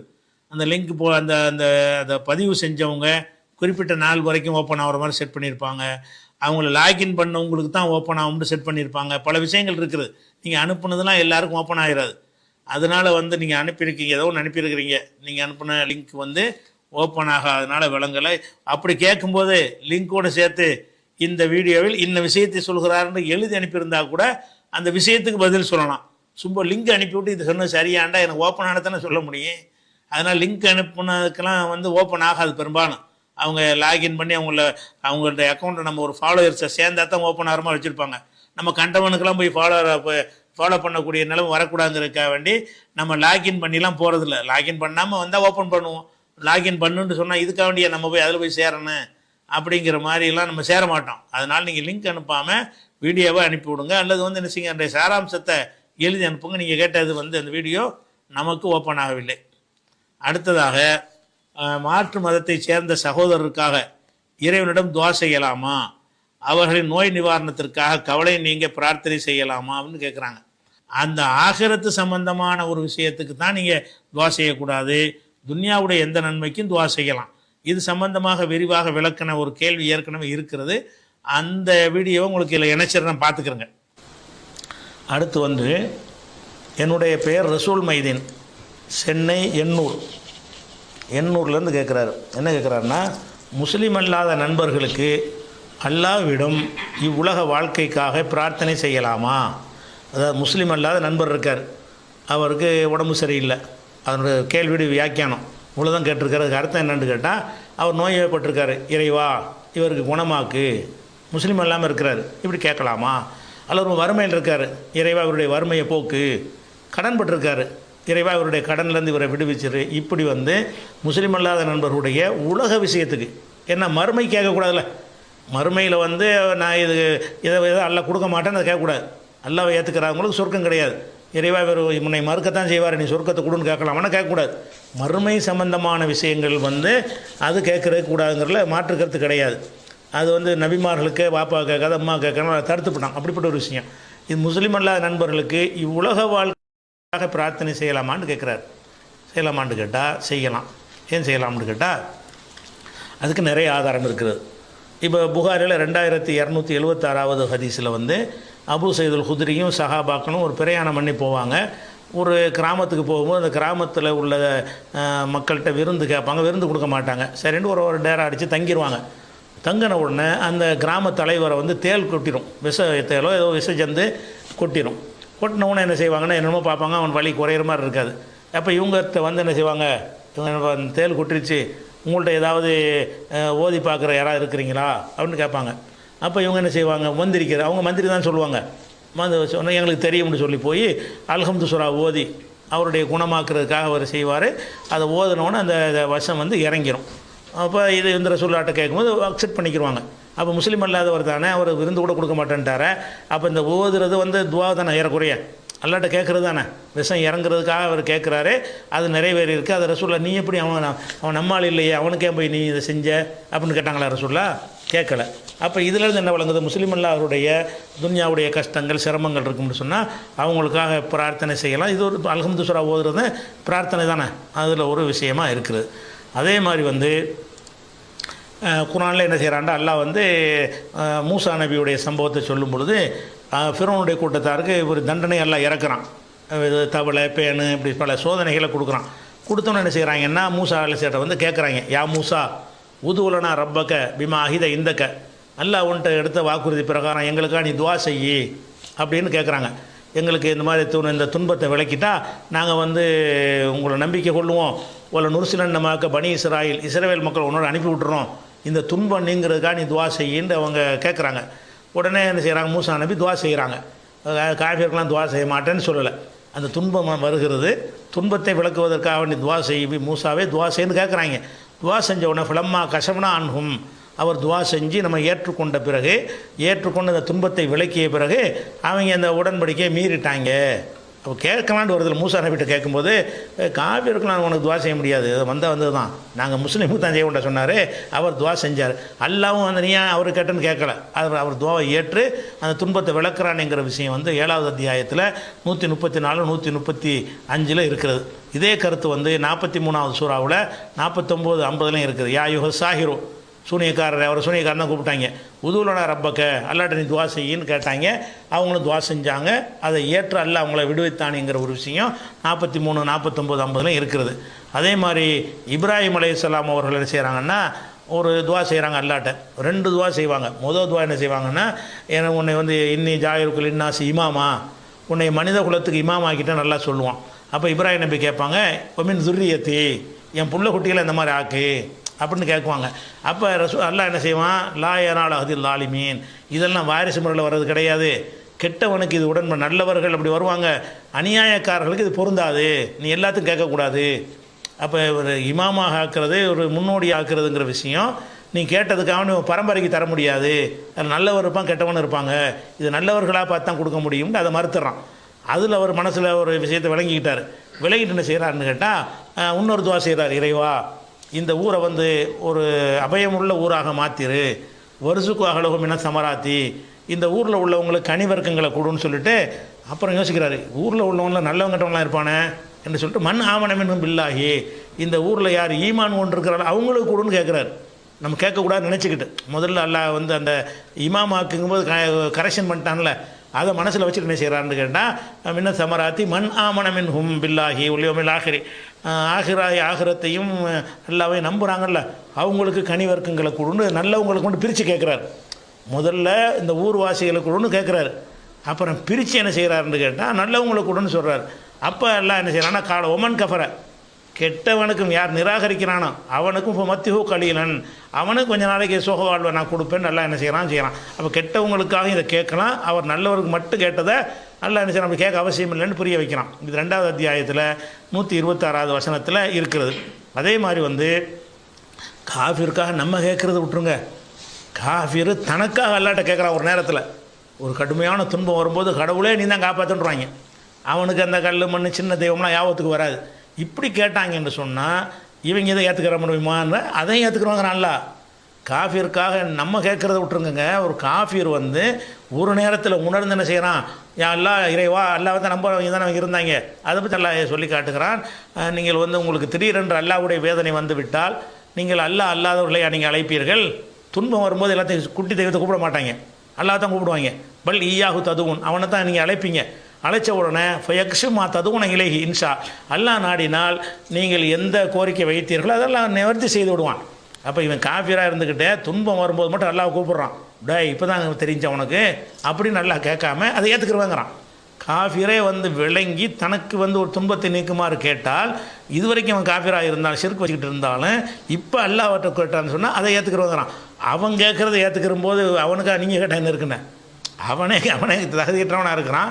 இருந்தாலும் விளங்கி துனியாவுடைய விஷயத்தை கேட்கும்போது எல்லாம் ஏற்றுக்கிறோம். இது 6வது சூறாவில் 40, 41, 42, 43 வசனங்களில் இருக்கிறது. அதே மாதிரி குல் மையுன் அஜ்ஜிக்குமின் லுலுமாத்தில் பர்ரி ஒல் பஹரி, நிலத்திலும் கடலிலும் உள்ள இருள்களிலிருந்து உங்களை காப்பாற்றுவோன் யார் என்று கேட்டுட்டு, ததுவுனஹு நீங்கள் அவனை பிரார்த்திக்கிறீர்கள், தல்லர்வான் ஹுஃபியா பணிவாகவும் அடக்கமாகவும் பிரார்த்திக்கிறீர்கள், லைன் அஞ்சானா மின் ஹாதிஹி லனக்கூன மின ஷாக்கிரீன், இதிலிருந்து அல்லாஹ் எங்களை காப்பாற்றினால் நன்றியோடு இருப்போம் என்று அல்லாஹ்ட்ட துவா செய்கிறீங்க. குலில்லாஹு நஜ்ஜிக்கும் மின்ஹா, நபியை நீங்கள் சொல்லுங்கள் இதிலிருந்தும் அனைத்திலிருந்தும் அல்லாஹ் உங்களை காப்பாற்றுவான். அப்போ இவங்க துவா செஞ்சாலும் காப்பாற்றுவாங்கிறான்.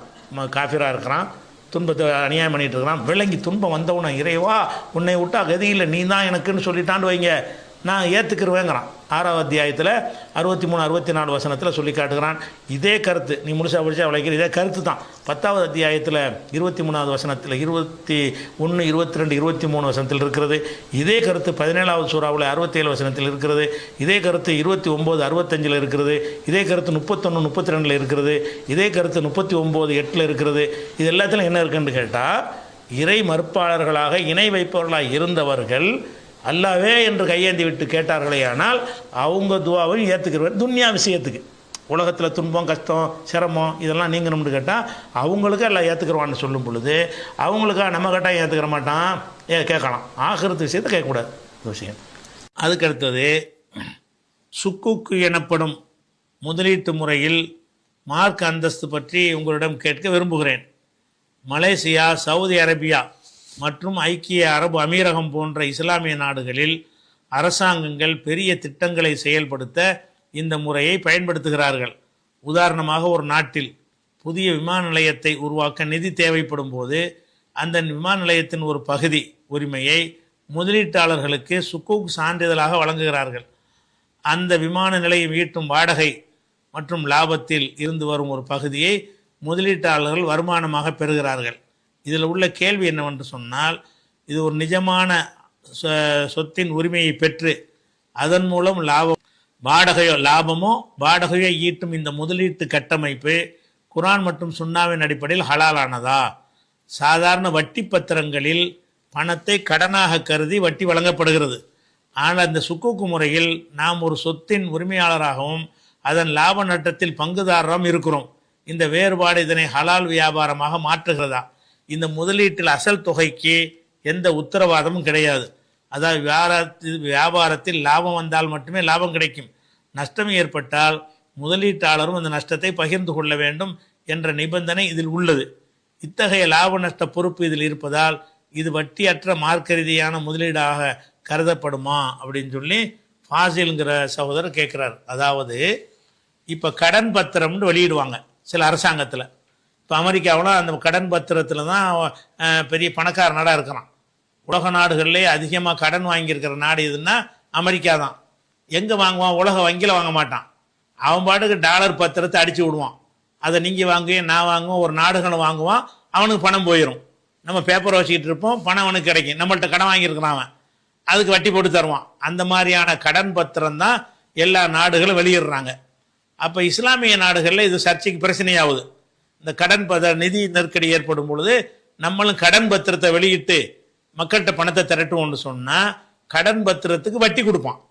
1,00,000 ரூபா பத்திரம், 1,00,000 ரூபா பத்திரம் தர்றான்னு வைங்கள, இந்த 1,00,000 ரூபாய்க்கு நீ வாங்கிட்டீங்கன்னு சொன்னால் உங்கள் 1,00,000 ரூபா அவன்கிட்ட இருக்கிறதுனால அந்த 1,00,000 ரூபாய்க்கு மாதம் மாதம் வட்டி தருவான், அல்லது வருஷம் வட்டி தருவான்.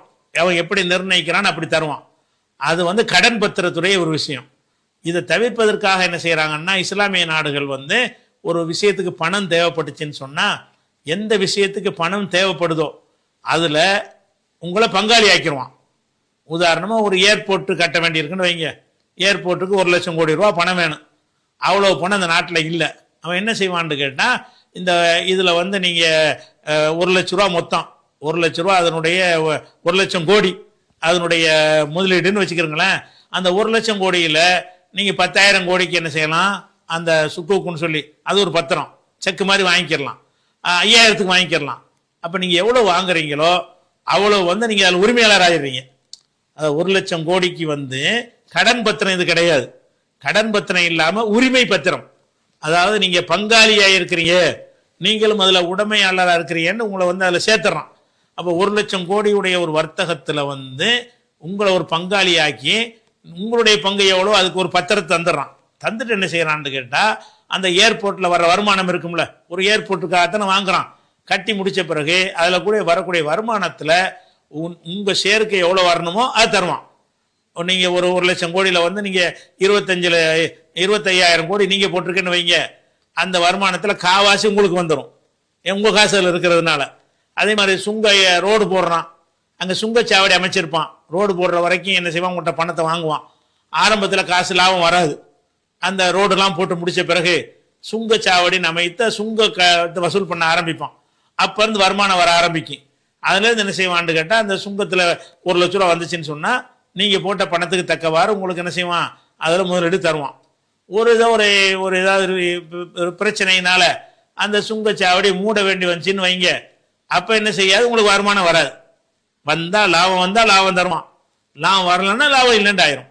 அப்படிங்கிற மாதிரி நஷ்டப்பட்டுச்சுன்னா அப்புறம் நஷ்டம்தான் படும். அந்த அவ்வளோ ரூபாய்க்கு வாங்கினது சுங்கச்சாவடி வேற பக்கம் ரோட்டை மாற்றிட்டான்னு வைங்க, அந்த இடத்துடைய மதிப்புலாம் சரசரன்னு இறங்கி போயிடும். அதுக்கு என்ன மதிப்பு, அந்த மதிப்புக்கு தான் உங்களுக்கு அந்த அந்த நிலத்தை பிரித்து தருவான். அப்போ லாபத்திலையும் பங்கெடுக்கிறீங்க, நஷ்டத்திலையும் பங்கெடுக்கிறீங்க என்று இருக்கிறதுனால இது ஹலால் ஆகுமா அப்படின்னு கேட்குறாரு. நீங்கள் சொல்கிற மாதிரி இருந்தால் இது மார்க்கத்தில் கூடாதுன்னு சொல்றதுக்கு முகாந்திரம் இல்லை. மார்க்கத்தில் கூடாதுன்னு எதை வச்சு நம்ம சொல்லுவோம்னு கேட்டால் வட்டினால தான் சொல்லுவோம். இதில் வட்டி இல்லை. ஏன்னு கேட்டால் உங்கள்கிட்ட லாபத்தை தான் தர்றான். போட்ட பணத்துக்கு மாதத்துக்கு இவ்வளோ ரூபான்னு சொல்லி தொகையை நிர்ணயிக்க மாட்டான். கிடைக்கிறதுல இத்தனை சதவீதம் தான் சொல்லுவான். 1,00,000 நீங்கள் போட்டிங்கன்னு சொன்னால் 10,000 தருவோம்னு சொல்ல மாட்டான். 1,00,000 ரூபா போட்டிங்கன்னு சொன்னால் பெர்சன்டேஜ் தான் சொல்லுவான், சதவீதம். உங்களுக்கு கிடைக்கிற லாபத்தில் 5% தருவோம், கிடைக்கிற லாபத்தில் 10% தருவோம்னு சொல்லுவாங்க. அப்போ கிடைக்கிற லாபம் தான். லாபமே கிடைக்காட்டி இந்த மாதம் லாபம் வரவில்லை தரமாட்டான். வரவை விட செலவு ஜாஸ்தியாக போச்சு, இந்த மாதம் செலவு நஷ்டமாகிவிட்டது, அதனால் உங்களுடைய அந்த இருப்புலேருந்து இவ்வளோ நான் கழிச்சு கொள்வோம் அப்படின்னு சொல்லி செய்வானே. ஆனால் லாப நட்டம் ரெண்டுலையும் பங்கேற்கக்கூடிய எந்த ஒரு முறையும் அது வட்டிங்கிறதுல வரவே வராது. நிர்ணயித்து ஒரு தொகையை வாங்கிட்டு இருந்தால் தான் என்ன செய்யும், அது வட்டிங்கிற கணக்கில் வரும். நீங்கள் சொல்கிற மாதிரி இருக்குமையானால். ஆனால் இப்படி சொல்லக்கூடியதில் கண்டிப்பாக மறைமுகமாக என்னத்தை வச்சுருப்பானுவோம். அது மொத்த பேப்பரையும் படிக்கணும். மறைமுகமாக ஏதாவது நுழைச்சி வட்டி கட்டி நுழைச்சிருக்காங்களான்னு பார்த்துக்கிறங்க. அப்படி இல்லாமல் இருக்குமானால், இந்த மாதிரி நீ சொல்கிறபடி தான் இருக்குமானால் அதை ஹராம்னு சொல்வதற்கு ஒரு ரீசன் நமக்கு தெரியவில்லை. அது பார்த்துக்கிறங்க. முகம்மது சிக்காகோலேருந்து கேட்குறாரு. என்ன கேட்குறாருன்னு கேட்டால், வரதட்சணையை ஹராம் விளக்கப்பட்ட ஒன்று என்று சொல்ல முடியுமா? மகர் கொடுக்கும் சுன்னாவிற்கு எதிராக இது இருப்பதால் இது ஹராம் என்று நான் நினைத்தேன். ஆனால் ஒரு நண்பர் ஒருவர் இது ஒரு உலக ரீதியான விஷயம் என்பதால் அல்லாஹ்வோ தூதரோ ஹராம் என்று சொன்னதற்கான ஆதாரங்கள் இல்லாதவரை இதை நாம் ஹராம் என்று சொல்ல முடியாது என்கிறார். அல்லாஹ் ரசூல் சொல்லாத ஒரு விஷயத்தை ஹராம் என்று சொல்ல நான் பயப்படுகிறேன். ஒரு திருமணத்தில் யாராவது 1000 ரூபாய் போன்ற சிறிய தொகையை மகராக கொடுத்துவிட்டு பிறகு வரதட்சணையை வாங்கினால் அவர் சுன்னாவை நிலைநாட்டி விட்டார் என்று கூறுகிறாராம். வரதட்சணையை தவிர்க்க சொல்லலாமே தவிர ஹராம் என்று சொல்ல முடியாது அப்படின்ட்டு என்ன செய்கிறாராம், ஒருத்தர் வாதிடுறாராம். நம்ம வரதட்சணையை ஹராம்னு சொல்கிறோம்ல, மகர் கொடுக்கலங்கிறனால ஹராம்னு சொல்லிட முடியுமா? மகர் கொடுக்க சொல்லியிருக்குது, வரதட்சணை வாங்காதுன்னு சொல்லியிருக்குதா? அவர் என்ன கேள்வி கேட்குறாராம், வரதட்சணைங்கிறது வந்து உலகத்தில் உள்ள ஒரு சாதாரண கொடுக்கல் வாங்கல் விஷயம், இதில் ஹராம்னு நீங்களான சொல்ல முடியாது. அது மகருங்கிறத வந்து வலியுறுத்தப்பட்டு இருக்கிறது. அந்த மகரு கொடுக்காத ஒரு காரணத்தினால வரதட்சணை எப்படி ஹராம்னு சொல்லுவீங்க?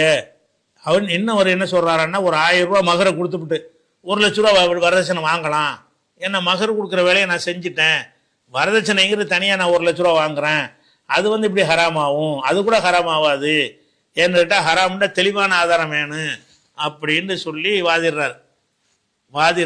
சரியான்னு கேட்குறாரு. அப்போ இவர் என்ன விளங்கிட்டாருன்னா, அந்த ஹராம் ஹலால்னா அந்த உலக விஷயத்தில் வராதுன்னு விளங்கிக்கிட்டார். ஹராம்னு சொன்னால் என்னன்னு கேட்டால், அடுத்தவனுடைய பொருளை முறைகேடாக பயன்படுத்தினா அது ஹராம். இந்த வரதட்சணைக்கு மகருக்கு மாற்றமாக இருக்கிறதுனால கிடையாது. மகருக்கு மாற்றமாக இருக்கிறதுனால வரதட்சணை ஹராம்னு யாரும் சொல்ல மாட்டாங்க.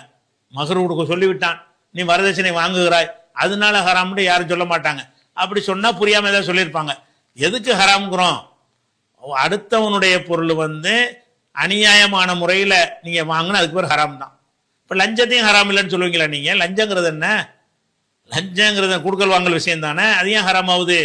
அது பிறருடைய பொருள் முறை அவனை தான் விரும்பி தான் தர்றான்னு சொல்லி கொண்டாலும் முறைகேடாக வருது. உனக்கு ஏன் தரனவன்? லஞ்சம் வாங்குறதுங்கிறது உங்களை துப்பாக்கி காட்டி மிரட்டியா வாங்குறான்? இல்லை, நீங்களே தான் கொடுக்குறீங்க. எதனால கொடுக்குறீங்க? ஒரு சைன் போட்டதுக்காக வேண்டி, ஒரு காரியத்தை செஞ்சு தந்ததுக்காக வேண்டி, அடுத்த கொஞ்சத்தை உங்கள் சொத்துன்னு ஆக்குனதுக்காக வேண்டி, அல்ல உங்களுக்கு செய்ய வேண்டிய காரியத்தையே லேட் பண்ணாமல் செஞ்சு தந்ததுக்காக வேண்டி உங்கள்கிட்ட ஒரு தொகையை வாங்குறான். வாங்கும்போது உங்களை நீங்கள் எல்லாத்தையும் போய் கொடுக்குறீங்க, மனமோந்து கொடுக்குறீங்க, பாக்கெட்டில் கையை விட்டு எடுக்கலை. அதனால இதில் என்ன, அவனா தர்றான் நானா வாங்கிக்கிட்டேன், இது ஹராமாகுமா அப்படின்னு சொல்வதற்கும் வரதட்சணை ஹராமாகும்னு கேட்பதற்கு வித்தியாசம் கிடையாது. இவருடைய வாதப்படி என்ன செய்யணும், லஞ்சம் கூட ஹராம் இல்லைன்னு சொல்லணும். ஏன்னு கேட்டால் லஞ்சங்கிறது என்னது, நம்மளை தானே கொடுக்குறோம், பரட்டியா வாங்குறான், அவங்க களவன்ட்டா போயிட்டான் அப்படின்னு சொல்கிற மாதிரி வருது. அதனால் பொருளாதாரத்தை பொறுத்த வரைக்கும் அடுத்தவனுடைய பொருள் ஹராம் முதல் விளைக்கணும். தெளிவான ஆதாரம் தான். அது தெளிவான ஆதாரம் என்னது, ஓம் பொருள் தான் உனக்கு ஹலால், அடுத்தவன் பொருள் உனக்கு ஹராம். அடுத்தவன் பொருள் உனக்கு வரணுமாக இருந்தால் வியாபாரத்தின் மூலமாக வரணும், அல்லது அன்பளிப்பின் மூலமாக வரணும், அல்லது வாரிசு உரிமையின் மூலமாக உனக்கு வர வேண்டும், அல்லது தான தர்ம பிச்சையின் மூலமாக உனக்கு வர வேண்டும். இது அல்லாத முறையில் எந்த முறையில் வந்தாலும் அது வந்து ஹராம், ஓம் பொருள் கிடையாது. ஓம் பொருள் எப்படி ரசூல்லா இறுதி ஹஜ்ஜில் என்ன செய்கிறாங்க, ஒரு ஒரு அறிவுரை சொல்கிறாங்க. எப்படி சொல்கிறாங்க, இன்ன திமாக்கும், உங்களுடைய உயிர்களும், அம்பாளுக்கும் உங்களுடைய செல்வங்களும், ஆறாளுக்கும் உங்களுடைய மான மரியாதைகளும், பைனக்கும் ஹராம், உங்களுக்கு மத்தியில் ஹராம்ட்டாங்க. உங்க பணம் உங்களுக்கு மத்தியில் ஹராம்டா என்ன அர்த்தம், என் பணம் உனக்கு ஹராமு, ஓம் பணம் எனக்கு ஹராம். அப்ப இந்த வரதட்சணை வாங்குறீங்களே, என்னத்துக்காக வாங்குறீங்க? என்னத்தை கொடுத்தீங்க? வியாபாரம் பண்ணீங்களா, அல்லது ஏதாவது சதக்கா பிச்சை தந்தானா, தர்மம் தந்தா? இல்லை, அவன் நெருக்கி தானே வாங்குறீங்க. வாங்குறதுக்கு எந்த ஒரு ரீசனுமே இல்லை. ஆனால் நீ என்ன செய்றீங்க, அநியாயமான முறையில் அவனுடைய பொருளை உங்களுடைய ஆகுறதுக்குன்னு மார்க்கத்தில் ஒரு வழிமுறை இருக்குல்ல, அந்த வழிமுறை இல்லாமல் வந்து அது ஹராம் தானே அது. அப்போ பச்சை ஹராம் இது. வரதட்சணைங்கிறது வந்து நீ மகர் கொடுக்காததுனால ஹராம்ன்று நாங்கள் காரணம் யாராவது சொன்னால் தப்பாக சொல்லிக்கிறாங்க. மகருக்கு அதுக்கு சம்மந்தமே இல்லை. நீ மகர் கொடுக்காம போ, அது ஒரு சுண்ணத்து தான். அது வந்து அந்த பெண் ஒத்துக்கிட்டான்னா மகர் கொடுக்க கூட தேவையில்லை, அதனால ஹராம் ஆகலை. அவன் காசு உனக்கு எப்படி ஹராம் ஆகும் அது சொல்லு. அடுத்தவன் காசு நமக்கு ஹராம், பொதுவான அடிப்படை தான். அடுத்தவனுடைய அல்லாஹ் என்ன சொல்லி காட்டுறான்டா குர்ஆன்ல வந்து, லா தஅகுலு அம்பாலக்கும் பைனக்கும் பில் பாத்திலி, உங்கள் மத்தியிலே உங்களுடைய செல்வங்களை தப்பான முறையில் சாப்பிடாதீர்கள். தடை செஞ்சாங்க ஹராம். தப்பான முறையில் சாப்பிடாதீங்க. இல்லா அந்த கூன திஜாரத்தன் நான் தராது மின்கும், நீங்கள் மனமோந்து செய்து கொள்ளுகின்ற வியாபாரமாக இருந்தாலே தவிர, கொடுக்கல் வாங்கலாக இருந்தாலே தவிர, வேற தப்பான முறையில் பிற உங்களுடைய செல்வங்களை ஒருத்தருக்கு ஒருத்தர் சாப்பிட்றாதீங்க அப்படின்னு நல்லா தெளிவாக கட்டளையிடுகிறான் 4வது சூறாவில் 29வது வசனத்தில். அதனால வரதட்சணை லஞ்சம் எல்லாமே இது ஹராம் தான். அடுத்தவன் காசு, ஏன் காசு உனக்கு எப்படி ஹலால்? நீ ஒரு அதிகாரியா இருக்கிற, ஏன் காசு உனக்கு எப்படி ஹலால் ஆகும்? நீ என்கிட்ட வியாபாரம் பண்ணுனா ஹலால் ஆகும். 10 ரூபா பொருளை 15 ரூபாய்க்கு வாங்கி என்கிட்ட வித்தேன்னா, நானும் வாங்கிட்டேன்னா அந்த 5 ரூபா உனக்கு ஹலால். ஏன் அந்த 5 ரூபா என் காசு உனக்கு வருதுன்னா வியாபாரத்தின் மூலமாக வருகிறது. அல்லது தர்மம் கேட்குறேன்னா தர்மமாக தர்றேன், இந்த வேலையை செஞ்சு சந்ததுக்காக வேண்டி இல்லை, தர்மமாக தர்றேன், அது வந்து ஹலால் ஆகும். அப்போ தர்மம், அன்பளிப்பு, ஜக்காத்து அந்த மாதிரியான ஒரு வழிமுறையில் மார்க்கத்தில் ஒருத்தன் பொருள் இன்னொருத்தனுக்கு வருவதற்குன்னு சில வழிமுறையை காட்டியிருக்கல, அந்த வழிமுறைக்கு உட்படாமல் எந்த பணம் வந்தாலும் சரி தான் அது ஹராம். இதுக்கு உதாரணம் என்னடா, முக்கியமான உதாரணம் என்னன்னு கேட்டால், ரசூல்லா வந்து ஒரு ஆளை வசூல் பண்ணுறதுக்கு அனுப்புகிறாங்க, ஜக்காத்து வசூலிக்கிறதுக்கு. அவர் போய் வசூல் பண்ணிட்டு வர்றாரு. வந்து என்ன செய்கிறாருன்னு கேட்டால், பெரிய ஒரு அமௌண்ட்டை கொண்டாந்து முன்னாடி வைக்கிறார், ஒரு சின்ன ஒரு அமௌண்ட்டை கொண்டாந்து தனியாக வைக்கிறார். வச்சுட்டு சொல்கிறாரு, இது வந்து ஜக்காத்தா தந்தாங்க, இது எனக்கு தந்தாங்கங்கிறார். ரசூல்லாட்ட சொல்கிறாரு, இது ஜக்காத்தா உள்ளது, இது எனக்குன்னு தந்தாங்கன்னு ஒரு சின்ன ஒரு அமௌண்ட்டை வைக்கிறார். அப்போ ரசூல்லா அவர் வந்து எந்த மோசடியும் பண்ணவே இல்லை, அவங்களா தான் கொடுத்தான் இருக்கிறாங்க. அவர் களவாட்டா வந்தார் இல்லை தானே, அதை வெளிப்படையாக ரசூல்லா முன்னாடி வைக்கவும் செஞ்சிட்டார். அப்போ ரசூல்லா என்ன செய்கிறாங்கன்னு கேட்டால், அவருக்கு அறிவுரை சொன்னாலே போதும், அறிவுரை சொல்லலை, உடனே மக்களை கூப்பிட்டுன்றாங்க. மக்களை கூப்பிட்டு மெம்பரில் ஏறுறாங்க. ஏறி என்ன செய்கிறாங்க, நாம் சில பேரை வசூலிப்பதற்காக அனுப்புகிறோம், வசூலித்து வந்து என்ன செய்கிறாரு, இது உங்களுக்கு உரியது எனக்கு உரியது என்று சொல்கிறார். அவருடைய வாப்பா வீட்டில் இருந்தால் வந்திருக்குமா, அவங்க அம்மா வீட்டில் இருந்தால் தேடி வந்திருக்குமா, எதனால் வந்துச்சு, நான் அனுப்பின வேலையினால வந்துச்சு, இவருக்குன்னு கொடுத்தா இவர் வீட்டில் வந்தால் உனக்கு கொடுத்துட்டு போயிருப்பாங்களா அப்படின்னு ரசூலுல்லாஹ் கேட்டு இந்த செயலை ஹராம்னு தடுக்கிறாங்க. நீ ஒரு பொது வேலைக்கு அனுப்பும் பொழுது உனக்குண்டே தந்தாலும் ஹராம். அப்போ அந்த மாதிரி வரும்போது உனக்கு இந்த வரதட்சணை உனக்கே தந்தான், இந்த பொண்ணை கல்யாணம் பண்ணாடி தந்திருப்பானா, நீ யார் அவன் யாரு, இந்த பொண்ணை பேசி வச்சுட்டு இல்லை வேணாங்கன்னு சொல்லிட்டு தந்துருவானா? அப்போ அந்த அநியாயம், ஒரு கல்யாணம் பண்ணுவதற்காக காசு கேட்குறது அநியாயம் தானே. ஒரு பெண்ணிட்ட இருந்து அநியாயமான முறையில் நீங்கள் என்ன செய்கிறீங்க, அவங்கள்ட்ட வாங்குறீங்க. அவங்க நெருக்கடியை பயன்படுத்தி கொடுக்காட்டி அவன் கல்யாணம் பண்ண மாட்டான், இந்த பணத்தை கொடுக்காட்டி நம்ம மகளை ஒழுங்காக நடத்த மாட்டாங்க, கொடுக்கலன்னு சொன்னால் வீட்டில் சித்திரவதை பண்ணுவாங்க, மகளுடைய வாழ்க்கை நரகமாக போயிடும் அப்படிங்கிறதுக்காகத்தானே அந்த பயத்தை காட்டி தானே வாங்குறீங்க. அது ஹராம் தானே. அடுத்தவன் பொருள் ஹராம்ங்கிறதுல இப்போ பேர் ஆதாரம் தேவையில்லைங்க. ஹராமுக்குன்னு புதுசு ஆதாரம் காட்ட தேவையில்லை. ஓம் பொருளா அதான் பேசு, ஓம் பொருள் இல்லை ஹராம், அவ்வளோதான். வரதட்சணை வாங்கின ஓம் பொருளா, அவங்க காசு தானே, அவங்க காசுக்கு நீ என்ன வியாபாரம் பண்ணியா, ஒரு 10 லட்ச ரூபாய்க்கு பொருளை விற்றுட்டு 10 லட்ச ரூபாய்க்கு பொருளை வாங்கி 12 லட்ச ரூபாய்க்கு விற்று 2 லட்ச ரூபா ஆதாயம் அடைஞ்சியா, அது ஹலால். நீ ஒன்று விற்கவும் ஒன்று வாங்கவும் இல்லை, உனக்கு அவன் தர்மமும் செய்யலை, நீ தர்மமாகவும் கேட்கல, பிச்சை கேட்கல, இப்படி கௌரவமாக தான் கேட்குற. அப்போ நீ அப்போ எப்படி மிரட்டி கேட்ப, கட்ட பஞ்சாயத்து பண்ணுறானே, அந்த வசூலுக்கு இந்த வசூலுக்கு என்ன வித்தியாசம் இருக்குது? அதனால வரதட்சணை என்பது அடுத்தவன் காசுங்கிற ஒரு வகையில் ஹராம் ஆயிரும். விளங்குதா? நமக்குள்ள உள்ள குடுக்கல் வாங்கல் தானே, அந்த குடுக்கல் வாங்கலுக்கு தானே ரசூலுல்லாஹ் ஹராமுங்கிறாங்க, எச்சரிக்கிறாங்க. நான் ஒரு வேலைக்கு அனுப்புகிறேன், வசூல் பண்ணிட்டு வந்து என்னுடையது உன்னுடையதுங்கிறாருன்னு சொல்லி கோவப்படுறாங்களே, முகம் சிவக்க அறிவுரை சொல்கிறாங்களே. அதனால வந்து லட்சமாக இருந்தாலும் சரி, வட்டி கூட எடுத்துக்கிறோமே, வட்டியும் ஹராமாவது, வட்டி நம்ம வலுக்கட்டாயமாக கொண்டு பிடிங்கிட்டு போனால் நீங்களா தானே கொடுக்குறீங்க. வட்டி வாங்குறான்னு சொன்னால் திருடன் கொள்ளைக்கார மாதிரி அவங்கள்ட்ட வாங்கிட்டு போகிறான், நீங்கள் எல்லாத்தையும் போய் கேட்குறிய, இந்தாங்க தர்றாங்க, இந்தாங்க 1,00,000க்கு 1,10,000 ரூபா தர்றாங்க, நீங்கள் தானே போய் கேட்குறிய. அப்போ வலுக்கட்டாயமாக வந்து நீங்கள் போய் அவன் இழுத்து வட்டி வாங்குறியா இல்லை கொண்டு விடுவான் அப்படியே சொன்னால் நீங்களும் தான் வழியை போய் வாங்குறீங்க, அதனால் ஹராம் இல்லைன்னு ஆயிருமா? அப்போ ஹராம் என்பதற்கு வந்து நீங்கள் எந்த ஒரு அளவுகோல் வைக்கவே கூடாது. வரதட்சணை வந்து பச்சை ஹராம். ஹராம், வரதட்சணை ஹராமுன்னு நேரடியாக வரணும்னு எதிர்பார்க்குறாங்க. அடுத்தவங்க காசு ஹராமுன்னு வந்துருச்சு, போதும். அது அடுத்தவங்க காசு நமக்கு ஹராம், முறைப்படி வந்தாலே தவிர. அடுத்தது சிக்கோகாவில் உள்ள அரபு சமூகத்தினர். இது வந்து ஃபாத்திமாங்கிறவங்க சிக்காகோல வந்து கேட்குறாங்க.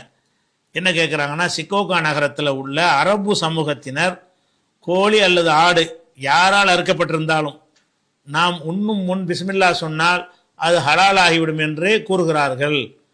அவர்களுக்கு ஆதரவாக இருக்கும் ஹதீஸ் இதுதானா அப்படின்ட்டு ஒரு ஹதீஸையும் போட்டிருக்கிறார்.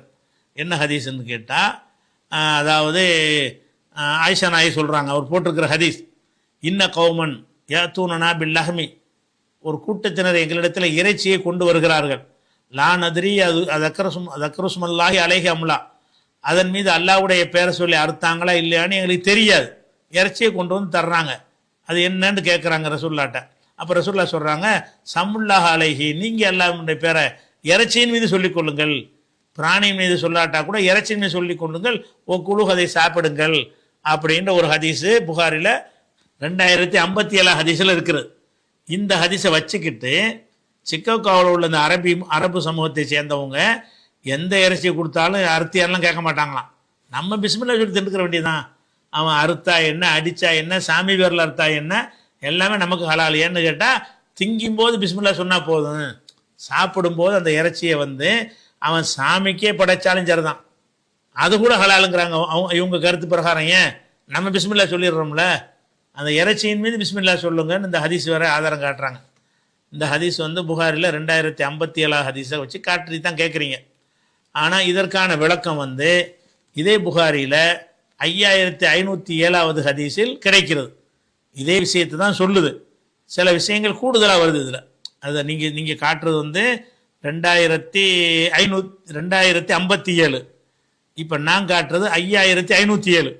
அந்த ஹதீஸில் என்ன வருது, இதே சம்பவம் தான், இதே அறிவிப்பு தான், கூடுதல் வாசகம். அந்த கூடுதல் வாசகம் இந்த ஹதீஸுடைய அர்த்தத்தை உங்களுக்கு தெளிவாக்குகிறது. கூடுதல் வாசகம் என்னன்னு கேட்டால், அதாவது கொண்டு வர்றாங்க, அவங்க அல்லாவுடைய பேரை சொல்லி அர்த்தாங்களான்னு தெரியாது அப்படின்னு இருக்குல்ல, அதை ஒட்டி ஆயிஷா நாய் சொல்கிறாங்க, ஓ காணும் ஹதீஸை அஹதிம் பில் குஃப்ரி, அவங்க குஃபுரில் இருந்து இப்போ தான் இஸ்லாத்துக்கு வந்தவங்களா இருக்கிறாங்க. இந்த வரக்கூடிய கூட்டம் யாருன்னு கேட்டால் புதிதாக இஸ்லாத்தை தழுவியவர்கள். அவங்களுக்கு இந்த சட்டத்திட்டங்கள் விளங்காது. புதிதாக இஸ்லாத்தை தழுவியவர்கள் எங்களுக்கு இறைச்சியை கொண்டாந்து தர்றாங்க.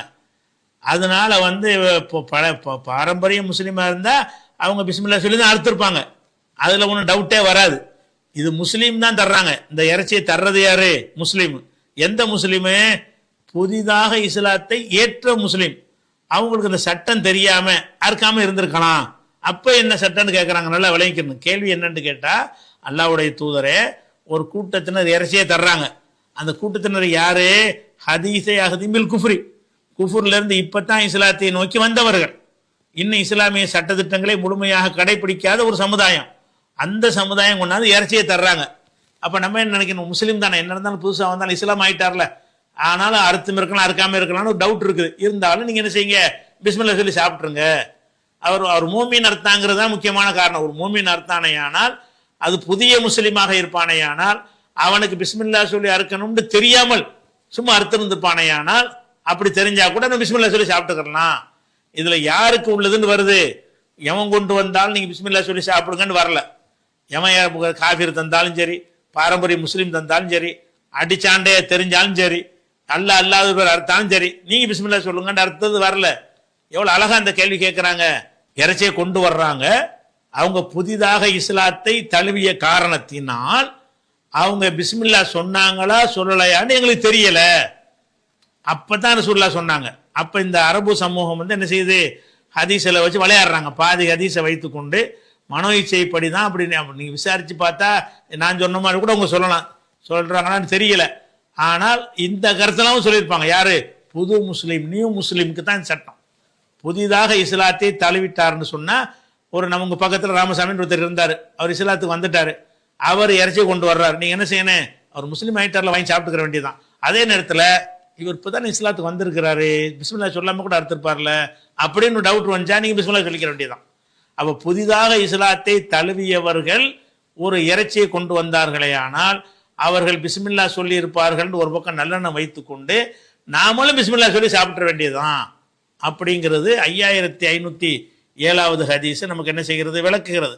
அதே நேரத்தில் அறுக்கும்போது பிஸ்மில்லா சொல்லணும் என்பதற்கு தெல்ல தெளிவான கட்டளை 6வது சூராவில் 121வது வசனத்தில் இருக்கிறது. எப்படி இருக்குது? வலா தாக்குலு, நீங்கள் சாப்பிடாதீர்கள், மிம்மாலம் யுதுக்கர் இஸ்மில்லாஹி அலைஹி, அறுக்கும்போது அல்லாஹ்வுடைய பெயர் சொல்லப்படவில்லையே அதை சாப்பிடாதீங்கன்ட்டான்லாம். அறுக்கும்போது அல்லாஹ்வுடைய பெயர் சொல்லணும், இல்லாட்டி சாப்பிடாதீங்கன்ட்டான். அப்ப எப்படி சாப்பிட முடியும்? அதுல விதிவிலக்கு என்னன்னு கேட்டா, புதிதாக இஸ்லாத்தை தழுவியவர்கள் விதிவிலக்கு. அவங்க சொன்னாலும் சரி சொல்லாட்டாலும் சரி, சொன்னாங்களா சொல்லலையான்னு நமக்கு டவுட் இருந்துச்சுன்னு சொன்னா நம்ம பிஸ்மில்லா சொல்லி சாப்பிட வேண்டியதுதான். ஒரு முஸ்லீம் தானே இருக்கிறான், அவன் கரெக்டாக தான் செஞ்சிருப்பான், செய்யாட்டாலும் பிரச்சனை இல்லை. சில வேட்டைகளுக்கு மன்னிப்பு படுதில்ல, வேட்டை ஒரு முயல் வேட்டையாடிட்டு வருது, நாய் அப்படி உசுரோட பிடிச்சிட்டு வந்துச்சுன்னா அறுத்து சாப்பிடுவீங்க. உயிர் இல்லாமல் பிடிச்சிட்டு வந்துச்சுன்னு சொன்னா நீங்க சும்மா சாப்பிட்றலாம்ல, அதை அறுக்காம தானே கொண்டு வருது, செத்த நிலையில கொண்டு வருது, தாராளமாக அதை சாப்பிடலாம். அந்த மாதிரி ஒரு விதிவிலக்கில் வருமே தவிர பொதுவான சட்டம் எப்பவுமே இருந்துகிட்டே இருக்கும். அல்லாஹ்வுடைய பேர் சொல்லி அறுக்க வேண்டும். நியூ முஸ்லிமுக்கு மட்டும் விதிவிலக்கு. ஒருவர் 3 தடவைக்கு மேல் தும்மினால் இரஹமுக்கல்லா என்று சொல்ல வேண்டியதில்லை என்பதை அறிந்து வைத்துள்ளேன். ஆனால் ஒருவர் முதல் தடவையே சளி இருமல் காரணமாக தும்முகிறார் என்று தெரிந்தாலும் 3 முறையும் இரஹமுக்கல்லா சொல்ல வேண்டுமா அப்படின்னு சொல்லி சீரின் ஃபாத்திமாங்கிறவங்க இந்தியானாவிலேருந்து கேட்குறாங்க. இதில் வந்துங்க இது பரவலாக நம்ம அறிந்து எல்லாரும் இப்படி தான் வழங்கி வச்சுருக்கிறாங்க. ஒருத்தர் தும்மல் போட்டார்னு சொன்னால் 3 தடவை தும்மல் போட்டார்னு சொன்னால் அப்போ அல்ஹம்துலில்லாஹ் சொன்னால் இரஹமுக்கல்லா சொல்ல தேவையில்லை. அதாவது சட்டம் என்னன்னு கேட்டால், நான் தும்முறேன்னு வைங்களேன், தும்முனோன்னு நான் என்ன செய்யணும், அல்ஹம்துலில்லாஹ் சொல்லணும். அதை நீங்கள் கேட்குறீங்கன்னு வைங்க, நீங்கள் என்ன செய்யணும், இரஹமுக்கல்லா, அல்லாஹ் உனக்கு ரஹமத் செய்வானாக அப்படின்னு நீங்கள் சொல்லணும். நீங்கள் தும்முனீங்கன்னா நான் சொல்லணும். எப்போ சொல்லணும், நீங்கள் தும்மல் போட்டு விட்டு அல்ஹம்துலில்லாஹ்னு சொன்னீர்களேயானால் அதை கேட்டுக்கொண்டிருக்கக்கூடிய மக்கள் இரஹமுக்கல்லா, அல்லாஹ் உனக்கு அருள் செய்வானாகன்னு சொல்லணும்னு சட்டம் இருக்குது. இந்த சட்டத்தில் 3 தடவை தும்மி விட்டான் என்று சொன்னால் அதுக்கு நீங்கள் அவன் அல்ஹம்துலில்லாஹ் சொன்னாலும் நீங்கள் இரஹமுக்கல்லா சொல்லாதீங்க. அது அந்த தும்மல்ங்கிறதுக்கு நோயினால் வர்ற தும்மல் இருக்கிறது. ஒரு உடம்புல ஒரு சுறுசுறுப்பை உண்டாக்குவதற்காக வரக்கூடிய ஒரு தும்மல்னு ஒன்று இருக்கிறது. அவன் நோயினால தும்மல் போட்டிருக்கான், ஜலதோஷத்தினால தும்மல் போட்டிருக்கிறான். 3 தடவை வந்துச்சுன்னா ஜலதோஷம், அதுக்கு நீங்கள் சொல்ல தேவையில்லை என்பதை அறிந்து வைத்திருக்கிறேன்னு அவர் சொல்கிறார். நீங்கள் அறிஞ்சு வச்சிருந்தாலும், அதிகமான பேர் அறிஞ்சு வச்சிருந்தாலும் அந்த அறிஞ்சு வச்சதே சரி கிடையாது. ஏன்னு கேட்டால் 3 தடவை வரணுங்கிற ஒரு விஷயம் அப்படி சட்டம் கிடையாது. ஏன்னு கேட்டால் முஸ்லீமில் ஒரு ஹதீஸ் வருது. என்ன வருதுன்னு கேட்டால், அத்தச ரஜுலுன் இந்தஹு, ரசூலுல்லாஹ்வுக்கு முன்னாடி ஒருத்தர் தும்மல் போட்டார். இப்போ காலலஹு இரஹமுக்கல்லா, அல்லாஹ் உனக்கு ரஹமத் செய்வானான்னு ரசூலுல்லாஹ் சொல்லிட்டாங்க. தும்பிட்டு அல்ஹம்துலில்லாஹ் சொல்லியிருப்பார். அது சொல்லப்படாட்டாலும் அப்போ தானே சொல்லணும்.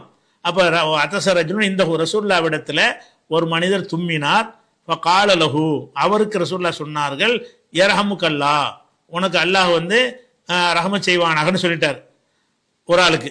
சும்மா அத்தச உஹ்ரா, இன்னொரு தடவையும் தும்மல் போட்டார். இப்போ காலலஹு ரசூலுல்லாஹி ஸல்லல்லாஹு அலைஹி வஸல்லம், ரசூலுல்லாஹ் அவருக்கு சொன்னார்கள், அர்ரஜுல் மஸ்கூமுன், இந்த ஆளு ஜலதோஷம் பிடிச்சிருக்குது, இதுக்கு போட்டு இரஹமுக்கல்லா சொல்லக்கூடாது. சும்மா இருந்துட்டாங்க. அதாவது ஒரு முதல் தும்மல் போடும்போது இரஹமுக்கல்லா சொல்கிறாங்க, 2வது தும்மல் போடும் பொழுது அவன் அது ஒன்றுமே சொல்லலை, ஜலதோஷம்னு விளங்கிட்டாங்க. அப்போ ஜலதோஷம் என்பதை அந்த தும்மலுடைய அறிகுறியை வச்சு வழங்கலாம், 3 தடவை வச்சு வழங்கணும்னு இல்லை. இதில் 3 தடவை சொல்லிட்டு 4வது தடவை அப்படி சொல்லலையே ரசூலுல்லாஹ், 2வது சொல்லிவிட்டாங்க. முதல் தடவை சொல்லும் போது இரஹமுக்கல்லான்ட்டாங்க, 2வது தும்மல் போட்டவொன்னே இவர் சளி பிடிச்சிருக்குது, நோயினால தும்மி இருக்கிறாருன்ட்டாங்க. அப்போ 3க்கு 3 கணக்குங்கிற இல்லைன்னு ஆகுதா?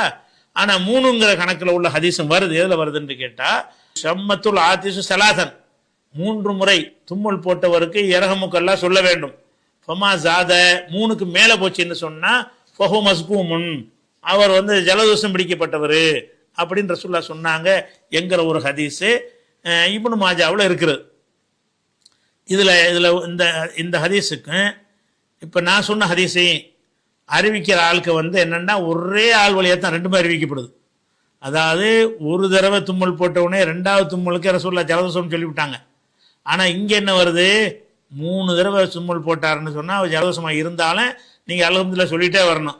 4வது தடவை போட்டார்னு, 3வது தடவை போட்டார்னு உமா சாத, அப்போ 4வது தும்மல் போட்டால் தான் அவர் ஜலதோஷம் என்று நினைத்து நீங்கள் சொல்லக்கூடாதுன்னு ஹதீஸ் இருக்குல்ல.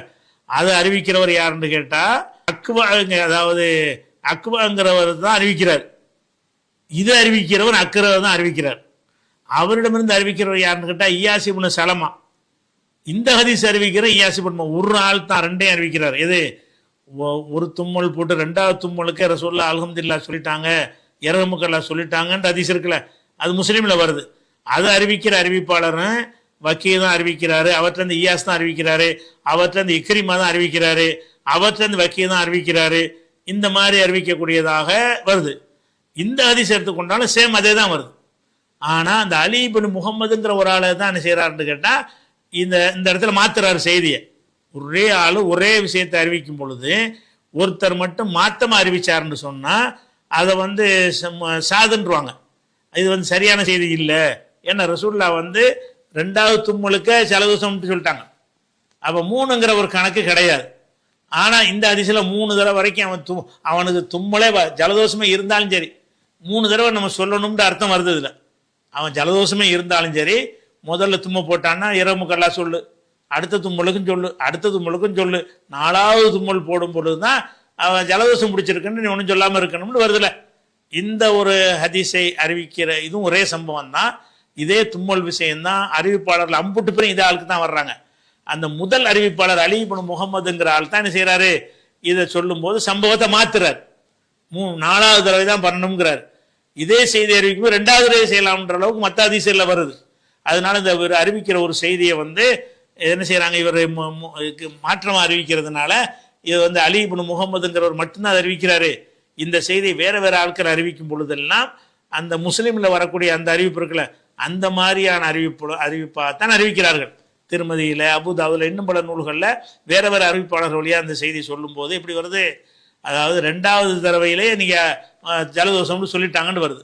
அப்ப இதுல கணக்கு என்னன்னு கேட்டா 1வது 2வதுங்கிற கணக்கெல்லாம் கிடையாது, ஜலதோஷம் தான் கணக்கு. ஒருத்தன் வர்ற மூக்கு சிந்திக்கிட்டே வர்றான்ல தெரியுது, முதல் தடவை போட்டாலும் நீ கண்டுக்கிறாம இருந்துட வேண்டிய ஜலதோஷம் தெரியுதுல. சில ஆளுக்கு வரும்போதே மூக்கு சிந்திக்கிட்டே வர்றாங்க, ஃபர்ஸ்டே தும்மல் போடுறான், அப்ப கூட நீங்க அவன் அல்ஹம்துலில்லாஹ் சொன்னால் நீங்க இரவுமுக்கல்லா சொல்ல தேவையில்லை. ஏன் தேவையில்லை? அவன் இந்த ஜலதோஷத்துக்குனால தும்மி இருக்கிறான். அவ ஜலதோஷத்துக்கு தும்மினான் என்றதுனால தான் ரசூலுல்லாஹ் 2வது தும்மலுக்கு சொல்லவில்லை. அப்ப ஜலதோஷம் தான் கணக்கே தவிர 3வது 4வதுங்கிற கணக்கெல்லாம் கிடையாது. முதல் தும்மல்லையே ஜலதோஷம்னு தெரிஞ்சிருச்சுன்னா என்ன செய்வீங்க? அவனை பார்க்குறீங்க, நல்லா மூக்கு சிந்திக்கிட்டு வர்றான், மூக்குனாலே பேசினான், கொண்டு உங்கள்கிட்ட பேசிக்கிட்டு இருக்கிறான், பேசிக்கிட்டு இருக்கிற தன்மையை வச்சுக்கிட்டு ஆளு சளி பிடிச்சி வந்திருக்கிறான்னு உங்களுக்கு தெரியுது, திடீர்னு தும்மலை போட்டு விட்டான். பேசாமல் இருக்க வேண்டியதுதான், அதுக்கு போயிட்டு இரவுமுக்கல்லான்னு சொல்ல தேவையில்லை. அவனே அல்ஹம்துலில்லாஹ் சொன்னாலும் சரி தான், நீங்கள் இரவுமுக்கல்லா சொல்லணுமான்னா சொல்ல தேவையில்லைங்க. அவர் சும்மா ஜலதோஷத்துக்காக தும்மி இருக்கிறாரு. ஜலதோஷம் தும்முறது ஒரு மனிதனுக்கு ஒரு விழிப்புணர்வை ஊட்டக்கூடிய தும்மல் இருக்குல்ல, சாதா தும்மல், அந்த கணக்கில் அது வராது என்று ரசூலுல்லாஹ் கருதி இருக்கிறாங்க. அதனால 3 தடவைங்கிற கணக்குங்கிறது கிடையாதுங்கிறது தான் சரியான அறிவிப்பு. அப்படி ஹதீஸ் இருக்குது, அறிவிப்பாளர்லாம் கரெக்டாக இருக்கிறாங்க. ஆனால் இதே செய்தியை மற்றவங்க அறிவிக்கும் போது வேற வேற மாதிரி அறிவிக்கிறாங்க. அதனால இதை தள்ளிடுவாங்க. அதுக்கு அடுத்தது 2 நாட்களுக்கு முன்னர்னா அது போன மாசத்துடைய கேள்வியை சொல்றாரு. காபாவில் தொலை வைக்கும் இமாம் நமக்கு பின்னால் நின்றால் நமது தொழுகை செல்லுமா என்ற கேள்விக்கு பதிலளித்திருந்தீர்கள். அதை வச்சு கேட்குறாரு. அதாவதுங்க காபாவில் அவர் 3 கேள்வி கேட்குறாரு. அது விரிவாக கட்டுற மாதிரி இருக்குது. சாராம்சத்தை சொல்லிடுறேன். பொதுவாக ஜமாத்து தொழுகை என்று சொன்னால் இமாம் முன்னாடி நிற்கணும், மக்கள் பின்னாடி நிற்கணும். இதுதான் இமாமுடைய ஒரு சட்டம். ஆனால் காபத்துல்லாவில் ரவுண்டாக நிற்கிறாங்க, 4 பக்கம் நிற்கிறாங்க, 4 பக்கம் சுற்றி நிற்கிறாங்க. அப்படி நிற்கும் பொழுது இமாம் ஒரு பக்கம் நிற்கிறார்ல, அந்த பக்கத்தை விட்டுட்டு வேற பக்கத்தில் உள்ளவங்க கௌபாவுடைய செவத்தை ஒட்டிக்கிட்டு நின்றாலும் சரி, அது முன்னாடிங்கிற ஒரு கணக்கில் வந்தாலும் சரி, இமாம் நிற்கிற திசை இருக்குல்ல, அதில் உள்ளவங்க இமாமுக்கு பின்னாடி இருந்தால் போதும். 4 திசை இதுதான் காபான்னு சொன்னால் இப்படியும் நிற்பாங்க, இப்படியும் நிற்பாங்க, இப்படியும் நிற்பாங்க, இப்படியும் நிற்பாங்கல்ல. இமாமுங்க நிற்கிறாருன்னு வைங்க, இந்த லைனில் உள்ளவங்க இமாம் முந்தக்கூடாது. இந்த 3 லைனில் உள்ளவங்க இமாமை விட முந்தி நல்லா காபாவை ஒட்டிக்கிட்டு கூட நிற்கலாம். இவங்க இமாமை முந்தினாங்கன்னு வர இயலாது. இமாம் எங்கே நிற்கிறாரு அதை ஃபர்ஸ்ட் நம்ம வச்சுக்கிருவோம். அதுலேருந்து ரவுண்டாக வரும்போது என்ன செய்யும், இமாமை அவங்க முந்தினாங்கன்னு வராதுன்னு நம்ம சொல்லி இருந்தோம். இப்போ என்ன கேட்குறாருன்னா, இமாமுக்கு முந்தியே தான் நிற்கிறாங்க. அதாவது இமாம் எந்த திசையில் நிற்கிறாரோ இதுதான் இமாம் நிற்கிற இடம்னு வைங்களேன். இமாம் இங்கே நிற்கிறாரு, முன்னாடி உள்ளவங்க 2 ஸ்டெப்பு ஒரு ஸ்டெப்பு நிற்கிது, அதுக்கு பின்னாடி தான் இமாம் நிற்கிறார். அப்போ இமாமுக்கு முன்னாடி மக்கள் நிற்கிறாங்க. சேட்டலைட் படத்தில் அப்படித்தான் தெரிகிறது, நேரடியாக பார்த்தாலும் அப்படித்தான் தெரிகிறது. அப்படிங்கிற அடிப்படையில் இருக்கும்போது இப்போ என்ன சட்டம், இமாமும் எல்லா தொழுகைகள்லையுமே இமாமுக்கு முன்னாடி 2 சப்புகளோ 3 சப்புகளோ இருக்கிறது. அப்படி இருக்கும் பொழுது இமாமுக்கு முன்னாடி மக்கள் நின்றா ஜமாத்து செல்லுமா? செல்லாது தானே. அப்படிங்கிற அடிப்படை தான் அவருடைய கேட்குற கேள்வி. இது சம்பந்தம் அவர் கேட்ட பிறகு நாம் அந்த சவுதியுடைய இணையதளங்கள் அதில் ஏன் இப்படி செய்கிறாங்க, அது என்னன்றதை நம்ம தேடி பார்க்கும். இவரும் குறிப்பிட்டிருந்தார், இமாமை தாக்குதல் பண்ணிட்டாங்க, அதுலேருந்து மாற்றிட்டாங்கன்னு இவர் கேள்வியிலையும் குறிப்பிட்டிருக்கிறார். அப்துர் ரஹ்மான்கிறவர் இந்தியானாவிலிருந்து. அப்புறம் இதை பற்றி நம்ம தேடி பார்க்கையில் அந்த இமாமா இருக்கிறவரால் சில ஆண்டுகளுக்கு முன்னாடி முதல்ல நிற்கிறாரு, அழகாக அட்டாக் பண்ணிடலாம்ல. இமாம் இந்த புரட்சிக்கார கூட்டங்கள்லாம் இருப்பாங்கல்ல, அவங்க நுழைஞ்சிட்டாங்கன்னு வைங்களேன், இமாம் தொழுவிக்கிற நேரம் பார்த்து கரெக்டாக நிற்பாரா. முதல் வருஷம் தனிச்சவர் நிற்பார், ஒரே குத்தா குத்துறது, குத்துனா சுருண்டு விழுந்துருவார். அப்போ இமாமு தாக்கப்படுவார்ன்ற உடனே அப்படி வந்த பிறகுதான் இமாமுடைய செக்யூரிட்டியை கருத்தில் கொண்டு இமாமுக்கு முன்னாடி பாதுகாவலர் இருப்பாங்கல்ல, அவங்க ஒரு லைன் நிற்பாங்க, மக்களும் அதுக்கு அடுத்து நிற்பாங்க. பாதுகாவலரை தாக்கிட்டு முதல் வரிசையில் உள்ள மக்களை தாக்கிட்டு அப்புறம் தான் இமாமை தாக்க முடியும் போது தாக்க வரமாட்டாங்க. அப்போ இமாமுடைய ஒரு செக்யூரிட்டிக்காக வேண்டி இதை ஒரு மஷோரா பண்ணி செஞ்சுருக்காங்க என்று சொல்லி இணையதளத்தில் தேடும் பொழுது கிடைக்கிறது. இமாம் வந்து நீங்கள் சொல்கிறபடி தான் இருக்குது. இமாம் வந்து மாமூமை விட முன்னாடி தான் நிற்கிறார், வணங்குதா? மாமூமை விட இமாம் பின்னாடி தான் நிற்கிறார். அப்போ அது வந்து உண்மைதான். அது நான் கரெக்டாக நிற்கிறார் நம்ம நினச்சிக்கிட்டோம். ஏன்னாட்டா அந்த படம் அனுப்புனன்னு ஒருத்தர் சொன்னார், அந்த படம் ஓப்பன் ஆகலை. படம் ஓப்பன் ஆகாட்டா கூட இப்போ நம்ம தேடி பார்க்கக்கூடிய நேரத்தில் இமாமுக்கு முன்னாடி தான் நிற்கிறாங்க அப்படிங்கிறதுனால அப்போ இது சம்பந்தமாக அங்கே உள்ள உலமாக்கள்லாம் கூடி ஒரு பாதுகாப்பு, ஒரு நிர்பந்தம் வந்தால் சட்டம் மாறிடும்ல. பொதுவான சட்டம் இதுதான். பொதுவான சட்டம் என்னான்னு கேட்டால் இமாமை மற்றவங்க முந்தக்கூடாது தான். ஒரு நிர்பந்தம்னு வந்து விட்டது. நிர்பந்தத்துக்கு என்னவாக தடுக்கப்பட்டதும் கூடும்டாயிரும்ல. இப்போ நம்மளே எடுத்துக்கிறோமே, இந்த ஒரு ஒரு ஒரு ஒரு பெருநா தொழுகிறோம், கலவரமான நேரம், இமாமத்தான் வந்து அட்டாக் பண்ணிடுவாங்கன்னு தெரியுது. அப்படி இருந்தால் 2 ஸ்டெப்பு முன்னாடி விட்டு 3வது ஸ்டெப்பில் இமாம் நின்றுக்கிற வேண்டியதானே. பாதுகாப்பு இமாமத்தான் குறி வச்சிருக்கிறாங்க, உறுதியான தகவல் வருது இமாம் அட்டாக் பண்ணுவாங்கன்னு. அப்போ நம்ம என்ன செய்யலாம்? 3வது ஸ்டெப் நின்றுக்கிற நிர்பந்தம் தானே. அந்த உயிர் பாதுகாப்புங்கிற அது ஒரு முக்கிய கடமையாக இருக்குது. அந்த மாதிரி ஒரு கருத்தில் கொண்டு அப்படி செய்யலாம்னு சவுதியில் ஃபத்வா கொடுத்துருக்குறாங்க. நிர்பந்தத்துக்கு வந்து அவங்க தான் முடிவு எடுப்பாங்க. அவங்க முடிவு எடுத்தால் நம்ம ஏற்றுக்க வேண்டியதான். சரி, நிர்பந்தம் செஞ்சால் ஓகே. அந்த பகுதி நிர்வாகம் பண்ணுறவங்க தானே செய்கிறாங்க. நாளைக்கு அந்த இமாமை குத்திட்டு போயிட்டான்னு அரசாங்கத்தானே கேள்வி கேட்பாங்க. என்னடா பாதுகாக்கிறீங்க, என்னடா நிர்வாகம் பண்ணுறீங்கன்னு கேட்பாங்களா இல்லையா? அது சம்மந்தப்பட்டவங்க தான் அந்த முடிவு எடுப்பாங்க. நிர்பந்த விஷயத்துக்கு எடுக்கும்போது போட்டு கிரிட்டிசைஸ் பண்ணிட்டு இருக்கக்கூடாது. அது ஒரு விஷயமாச்சு. அதே மாதிரி என்ன செய்கிறாங்கன்னு கேட்டால், அந்த இப்னு பாஸுடைய ஃபத்வா கூட என்ன இருக்குன்னு கேட்டால், இன்னும் அவர் வந்து இந்த இமாம் தாக்கப்பட்டதை வச்சு சொல்லலை. அவர் என்ன சொல்கிறாருன்னு கேட்டால், கடும் நெருக்கடி, இமாம் நின்றுட்டார், அதுக்கு மேலே மக்கள் வந்து முன்னாடி நின்று விட்டான். இப்போ என்ன செய்வீங்க? இதை அவங்களா பிளான் பண்ணி நிற்கிறது ஒன்றுங்க. இமாம் என்ன செய்கிறாருன்னா கரெக்டாக வந்து நின்றுறாருங்க, நின்று தொழுவிச்சிட்டு இருக்க, தொழு ஆரம்பிக்க போகிறோம். அப்போ கூட்டம் நெரிசலில் தள்ளி, கூட்டம் ஜாஸ்தியாக போய் தள்ளிக்கிட்டு வந்து இமாமுக்கு முன்னாடி ஒரு சவு நின்றுக்கிட்டாங்க. இப்போ என்ன எப்படி நம்பட்டுவீங்க? எப்படி நீங்கள் போய் இமாம் முன்னாடி தள்ளிட்டு போவீங்க?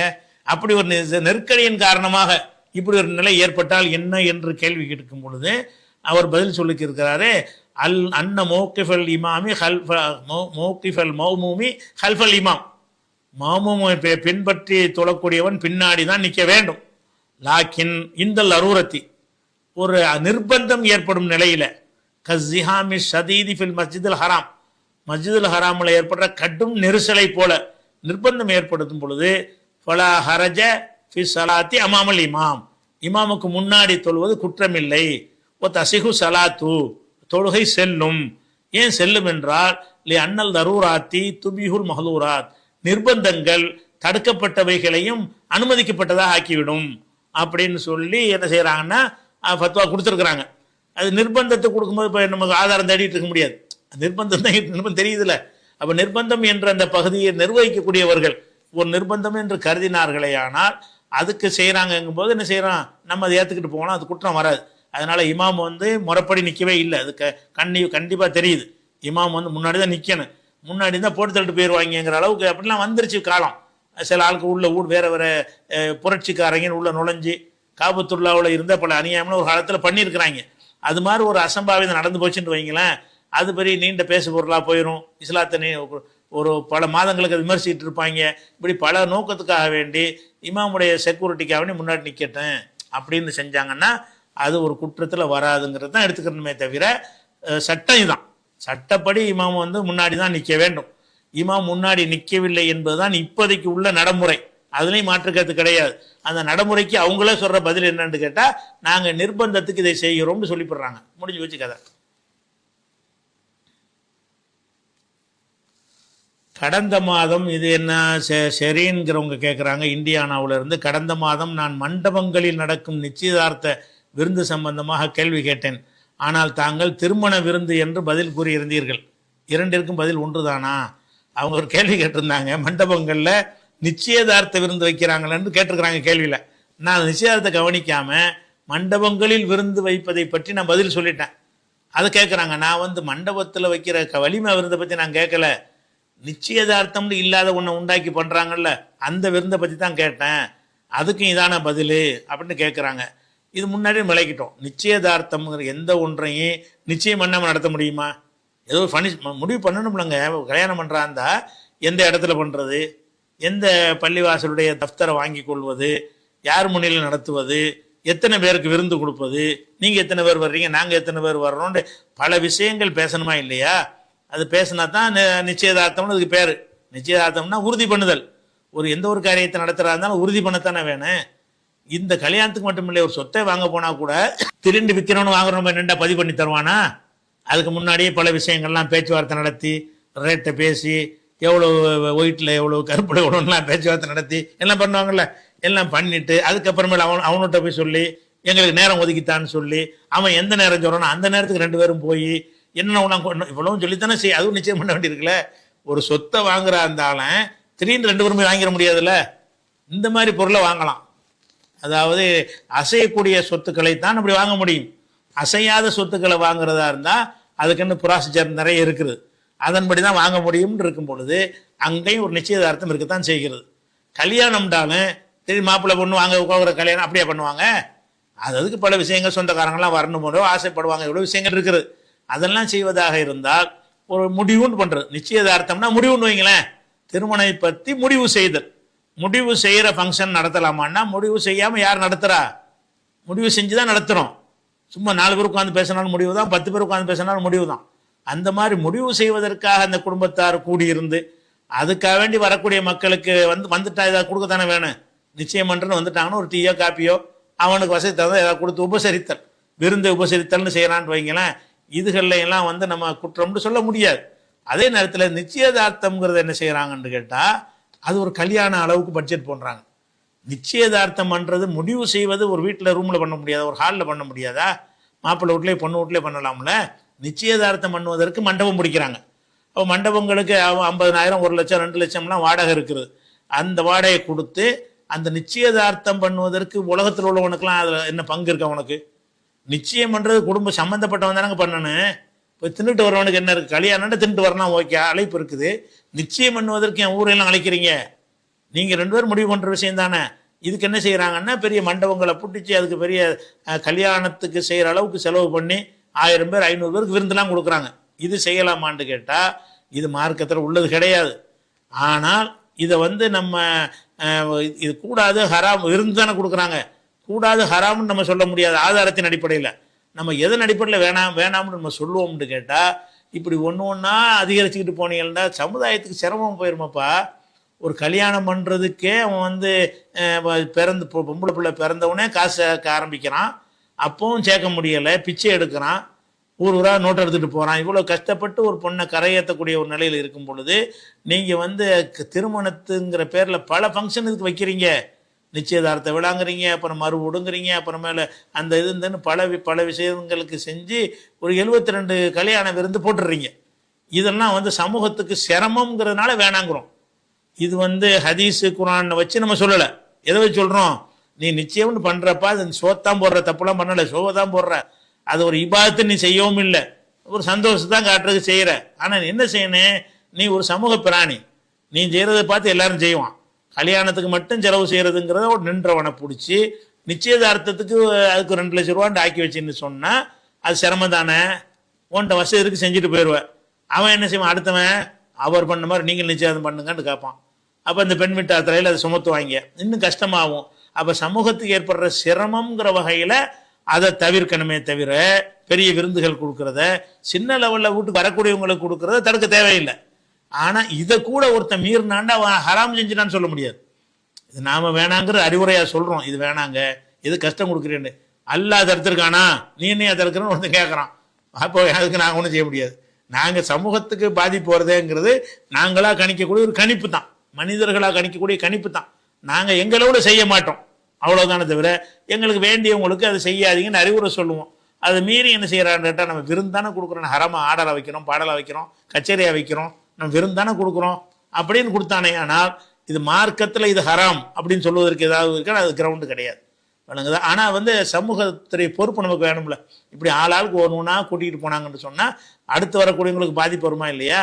செஞ்சதுனால அது திருமணத்தினுடைய ஷரத்தில் அது ஒன்று ஆகி போச்சுன்னு சொன்னால், எல்லாரும் அந்த மண்டபத்தில் நிச்சயதார்த்தம் பண்ண ஆரம்பிச்சிட்டான்னு சொன்னால், அதுக்கப்புறம் ஒன்றுக்கும் புள்ள பேரில் இருந்து வளகாப்புல இருந்து ஒரு பெண்ணை வச்சுக்கிட்டு எத்தனை வகையான ஃபங்க்ஷனை உண்டாக்கி வச்சிருக்கிறீங்க. இதுகளெல்லாம் சமூகத்தில் எவ்வளோ பெரிய சிரமமாக இருக்கிறது அப்படிங்கிற விளங்காமல் செஞ்சீங்கன்னா அந்த பாதிப்புகள் வந்து ஏற்படும். அதுதான் சொல்கிறோமே தவிர மார்க்கத்தில் ஹராம்னு சொல்வதற்கு குர்ஆன் ஹதீஸ் கிடையாது. சமூக நன்மையை கருதி சொல்லக்கூடிய முடிவுகள் இது ஒரு விஷயம். நபி அவர்கள் தானாக ஒரு சட்டத்தை கடமையாக்க முடியாது என்பதை தங்கள் மூலமாக அறிந்து வைத்துள்ளேன், அல்ஹம்துலில்லாஹ். ஆனால் ஹஜ்ஜு கடமை ஒவ்வொரு ஆண்டுமா என்ற ஹதீஸ் பற்றி நான் கேட்க நினைத்தது இதுதான். ஒருவர் அறியாமையினால் கேள்வி கேட்டதற்காக ஒட்டுமொத்த சமுதாயத்திற்கும் அல்லாஹ் ஒவ்வொரு ஆண்டும் செய்ய வேண்டிய ஒரு பெரிய கடமை ஏற்படுத்தி விடுவானான்னு கேட்குறாரு. என்ன கேட்குறாருன்னா, ரசூல்லா சுயமாக கடமையாக்குனாங்கங்கிற அர்த்தம் கிடையாது. நான் இதுக்கு பதில் ஏற்கனவே சொல்லிட்டேன். அதாவது இது ஒரு தொடர்ச்சியான கேள்வி உள்ளது. எப்படின்னு கேட்டால், ஒருத்தர் கேட்குறாரு ஹஜ்ஜி பற்றி கேட்கும்போது வருஷா வருஷமானு கேட்குறாரு. ரசூல்லா கோவப்படுறாங்க. எதுக்கு வருஷ வருஷம்னு கேட்குற? வருஷ வருஷம்னு எல்லாம் சொல்லியிருப்பான்ல, எதையாவது சொல்லாமல் விட்டானா சலுகை எடுத்துக்கிறங்க நீ பாட்டு கேட்டு, அதனால அல்ல ஆமான்னு சொல்லிட்டா எல்லாரும் கடமையாருமப்பா. வருஷ வருஷம்தான்னு சொல்லிட்டா என்னவாயிரும்? வருஷ வருஷம் எல்லாம் ஹஜ்ஜி போக வேண்டி வந்துடும். எதுக்கு இந்த மாதிரி கேள்வி கேட்குற அப்படின்னு ரசூல்லா கண்டிச்சாங்கன்னு சொல்லியிருந்தேன். அப்போ ஒரு கேள்வி கேட்டிருந்தாங்க. அப்போ ரசூல்லா வந்து எப்படி அவங்களா ஹராம் ஆக்கிடுவாங்களா? அல்லதானே ஹராமாக்கணும். ஒருத்தன் கேள்வி கேட்டதுனால எப்படி ஹராம் ஆகும் அப்படின்னு கேட்டிருந்தாங்க. அப்போ நம்ம சொல்லியிருந்தோம், ரசூல்லா ஹராம்னு அவங்களா சொல்ல மாட்டாங்க. ரசூல்லா ஹராம்னு சொல்கிறாங்கன்னா அல்லாஹ் அந்த எண்ணத்தை போட்டு விட்டு தான் சொல்லுவாங்க, வகையெல்லாம் சொல்லுவாங்க. அல்லாஹ் தான் அதை ஹராமாக்குவான்னு சொல்லியிருந்தோம். அதில் இப்போ திருப்பி கேட்குறாரு. ஒருத்தர் தெரியாமல் கேள்வி கேட்டுவிட்டார். கேள்வி கேட்டதுக்காக வேண்டி அல்லாஹ் வந்து அறியாமலன்னு கேட்டிருக்கிறான். அதுக்காக வேண்டி எல்லாருமே அல்லாஹ் சுமையை தருவானா, அப்படி அல்லாஹ் ஏற்படுத்துவானா அப்படின்னு என்ன செய்கிறாரு அவர் கேட்குறாரு. என்னட்டா ஒருத்தர் அறியாமையில் கேட்குறாரு, வருஷ வருஷமானு கேட்குறாரு. ஆமான்னு அல்லாஹ் சொன்னான்னு கேட்டால் இது ஒரு மனுஷன் செஞ்சு தப்புக்காக வேண்டி எல்லார் மீதுமா அல்லாஹ் கடமையாக்குவான் அப்படிங்கிற ஒரு அடிப்படையில் கேட்குறாரு. அது அல்லாஹ்வுடைய விஷயத்தை பொறுத்த வரைக்கும் நம்ம ஒன்று விளங்கிக்கிறோன்னு, அல்லாஹ் வந்து அப்படி ஆக்க அதிகாரம் படைத்தவன். அல்லாஹ் அப்படி செய்வானாங்கிற விஷயம் வேற. அல்லாஹ்வுக்கு வந்து எதை வேண்டாலும் எப்படி வேண்டாலும் செய்வதற்கு அவனுக்கு அதிகாரம் இருக்கிறது. இவன் கேட்டதுனாலன்னு இல்லாமல் அல்லாஹ் என்ன செய்வான்னா இப்படி கேட்குறான்ல, இவனுக்காக மட்டும் இல்லாமல் எல்லாருக்குமாகவும் அது புரிய வைக்கிறதுக்காக கூட அல்லாஹ் என்ன செய்வான், ஆமாம் வருஷ வருஷம்தான் சொல்லுவான். வருஷ வருஷம்தான் அல்லாஹ் சொன்னானேயானால் அவனுக்கு எப்படி வணக்கம் செய்வது என்பதை தீர்மானிக்கிற ஒரு அதிகாரம் அது அவனுக்கு இருக்கிறது. அவன் எப்படி செய்வானான்னு கேள்வி கேட்கறதை குர்ஆன் நமக்கு தடுக்குது. லா யுஸ்அல் அம்மா யஃபலு, அவன் செய்வது பற்றி கேள்வி கேட்கக்கூடாது. ஒஹும் யுஸ்அலூன், அவர்கள் தான் கேட்கப்படுவார்கள். அல்லாஹ்வுக்கு வந்து இந்த ஒரு காரணத்துக்காக இருந்தால் கூட அவனுக்கு அதிகாரம் இருக்கா இல்லையா? அவன் நினைச்சா என்ன செய்வான்? அவன் ஒருத்தவங்க கேட்டாங்கிறதுக்காக கூட அவன் ஒரு கடமை ஆக்குவான். அது எப்படி ஆக்குறன்னு அல்லாஹ்ட்ட கேட்க முடியாது.